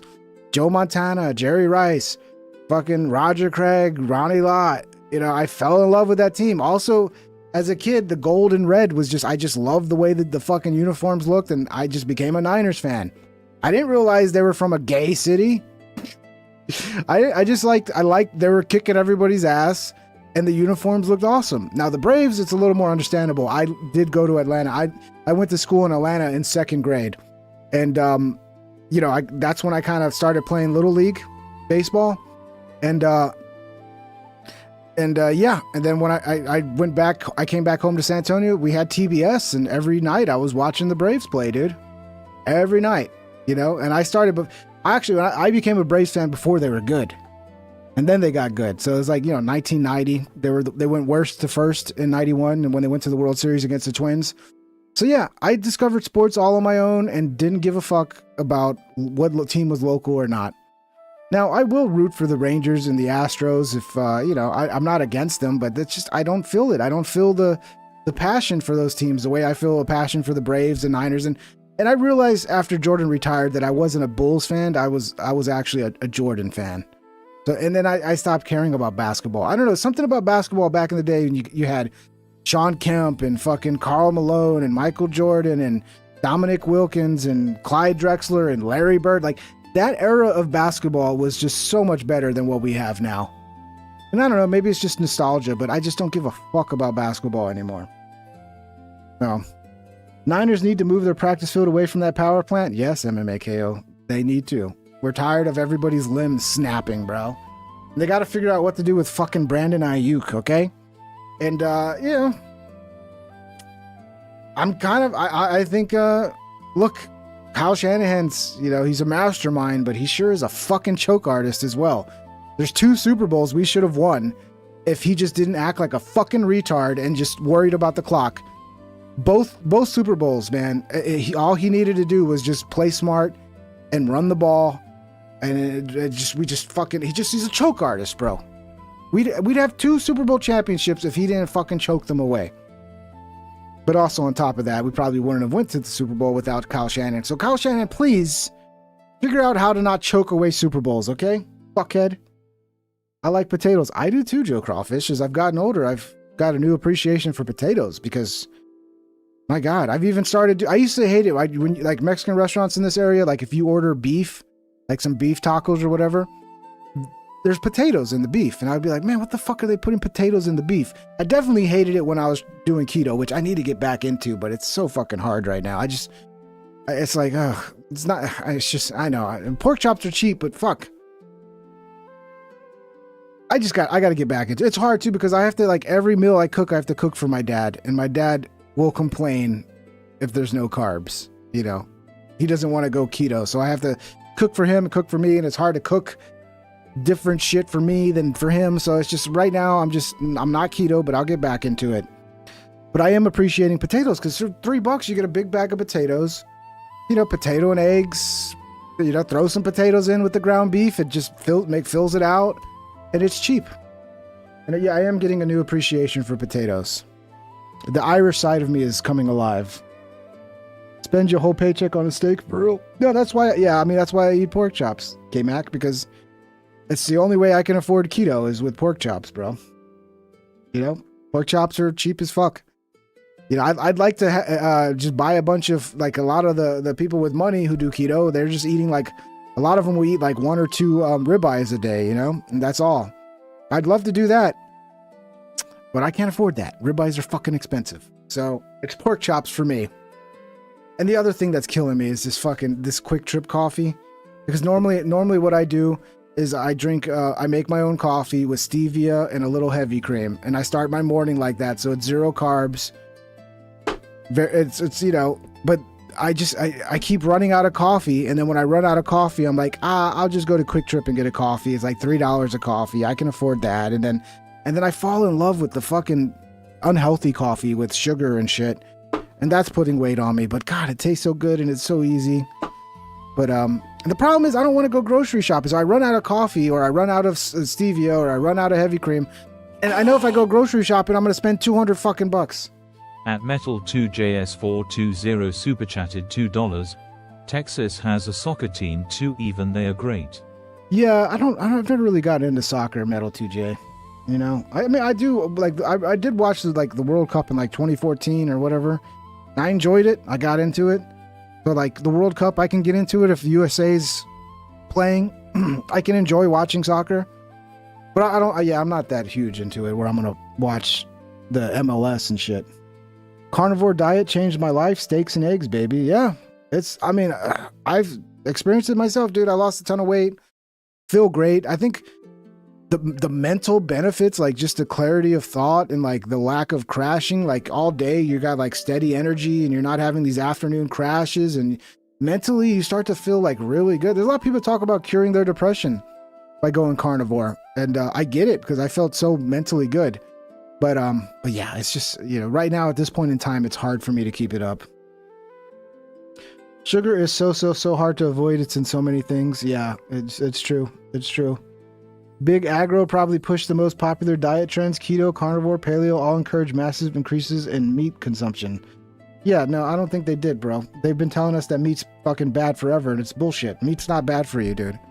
Meat, we wouldn't even exist without meat. We're carnivores. We eat meat. We're herbivores or whatever. We could eat other shit than meat, but meat is why we got the big brains. And if you look at it from like a nutrients per pound, it makes perfect sense.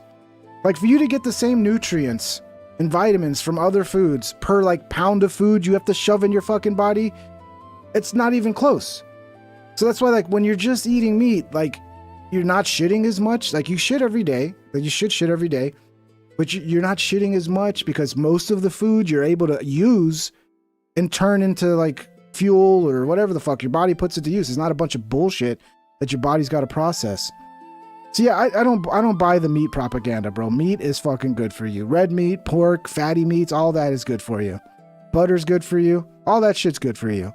What's bad for you is when you're combining that with a bunch of carbs, because what happens is your body is going to use the carbs first, right? So if you're eating a bunch of fatty meat but you're also eating a bunch of French fries and potatoes and all that, your body's going to use the carbs for energy, and it's going to store all that fat, right? And then you're going to fuck up your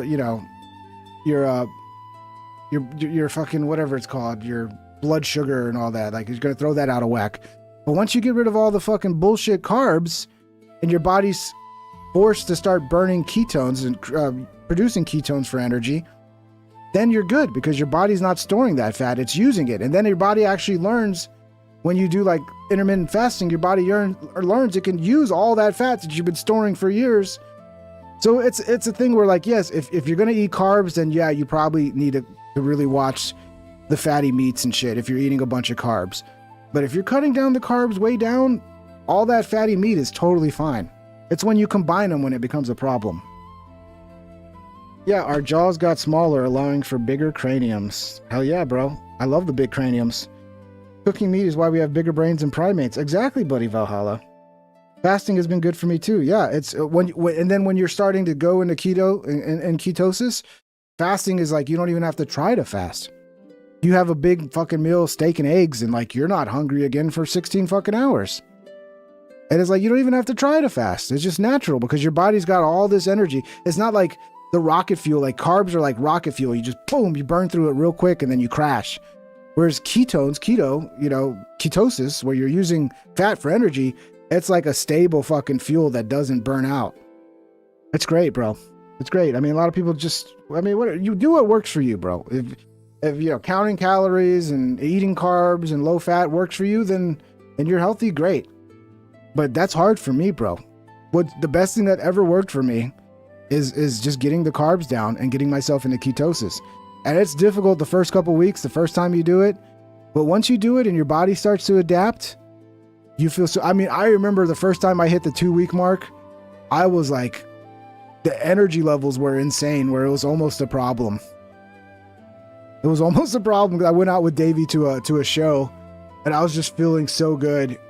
And I walked up to this comedian that was opening for Ari, and Davey gets us good seats where we're like right next to the green room. Metal2JS420 super chatted $2. F4 hem, I eat 50/50 salt cane sugar every time. Whatever works for you, bro. Whatever. If you found something that works, keep it up. Yeah, but I walked up to this comic who was opening for Ari, and I was like, "Who's this bald fuck?" And I was just said it as a joke, like to be funny, but the guy didn't even turn around. He just ignored me and walked away. I think he was scared. I think I scared him. And then Davey's like, "What the fuck are you doing?" I was like, "I don't know. It's the keto, bro. I feel so good. I'm having fun." And yeah, at the time I was like, "Oh, this would be funny if I just call this guy a bald fuck." Sometimes you feel too good. You got to be careful. About to go hit the gym right now. I've been trying to go after work at least 3 days a week. Good luck, MMAKO. Go get your gains, bro. Go get your gains. Much love, guys. We're over 3 hours here. It's been a great show. So many of you guys supported. You guys rock. Love you guys, the new members. El Jefe with the 10 gifted. Beef Nasty with the 50. Everybody else that sent, even the 2s are great. Even the $2 super chats, it all adds up. I thank you guys for the support. I wouldn't be here without your support. So just don't forget, I appreciate the fuck out of it. So thank you so much. Discord though, I gotta mention the Discord. Go hang out. It's the best way to get the fucking the notifications, because YouTube is hit or miss.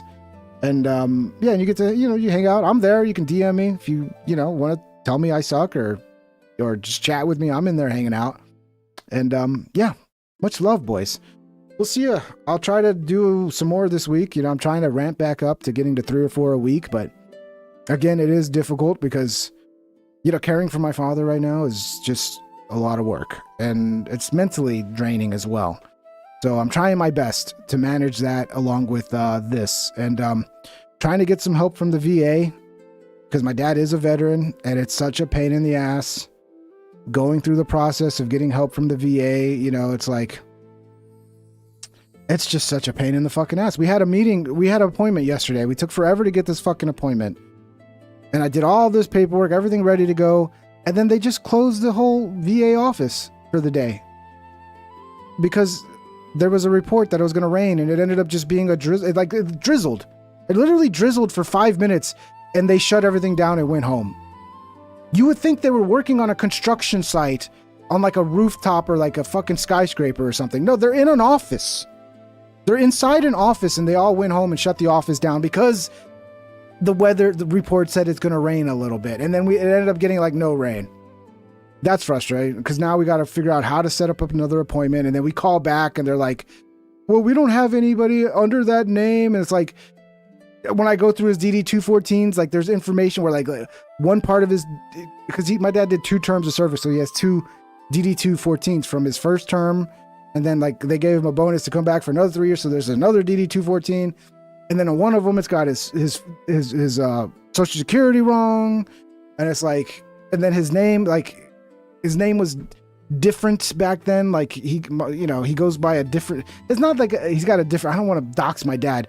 It's the same name. It's just like, he had like a more Hispanic version of his name where he kind of Englishized it when he got older.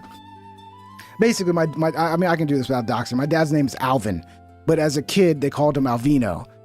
So like that little discrepancy is I don't know. It's just such a pain in the ass. There's always a fucking problem. And because his whole life, he never fucking dealt with the VA. He got out of the military, never went to the VA, never looked for benefits.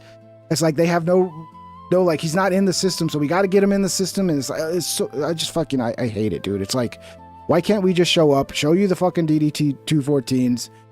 I mean, you have his fucking service number. Everything's there. There should be no confusion. I know it was 60 fucking years ago, but he's clearly a veteran. So it's like everything is just pulling teeth dealing with the VA. And we're at a point where like, yeah, we do need some help. You know, we need, I mean, like I'm at the point where I'm becoming his full-time caretaker. And that's hurting my ability to earn a living because I got to spend, so much fucking time taking care of him. It's a full-time job. So I'm hoping I could get some pay for doing it to offset the loss of income. But yeah, I'm still going to see if I can get the show up to do more episodes because I don't really have a choice. I can't not do the show. Otherwise I'll go broke. That won't be good. So much love, everybody. We'll see you soon. Ping chains his dad outside while he live streams. No, don't start that rumor, Metal 2J. People will start fucking believing it. No, yeah. No, I make sure my dad's taken care of before I start. You know, he's got his dinner. Everything's taken care of. Anyway, much love, everybody. We'll see you on the next one. Have a great day. We'll see you sometime. I don't know if it'll be tomorrow, but maybe the next day. I'll definitely do more this week, guys. So look out for the show. Much love and see you on the next one, guys. Take care.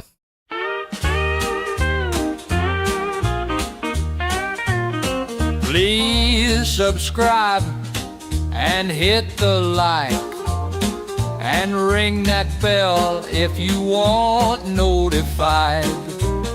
Here's some other videos to watch that you might like or you might not. Have a great day, my internet friend. I hope I'll see you once again. Please subscribe and hit the like and ring that bell if you want notified.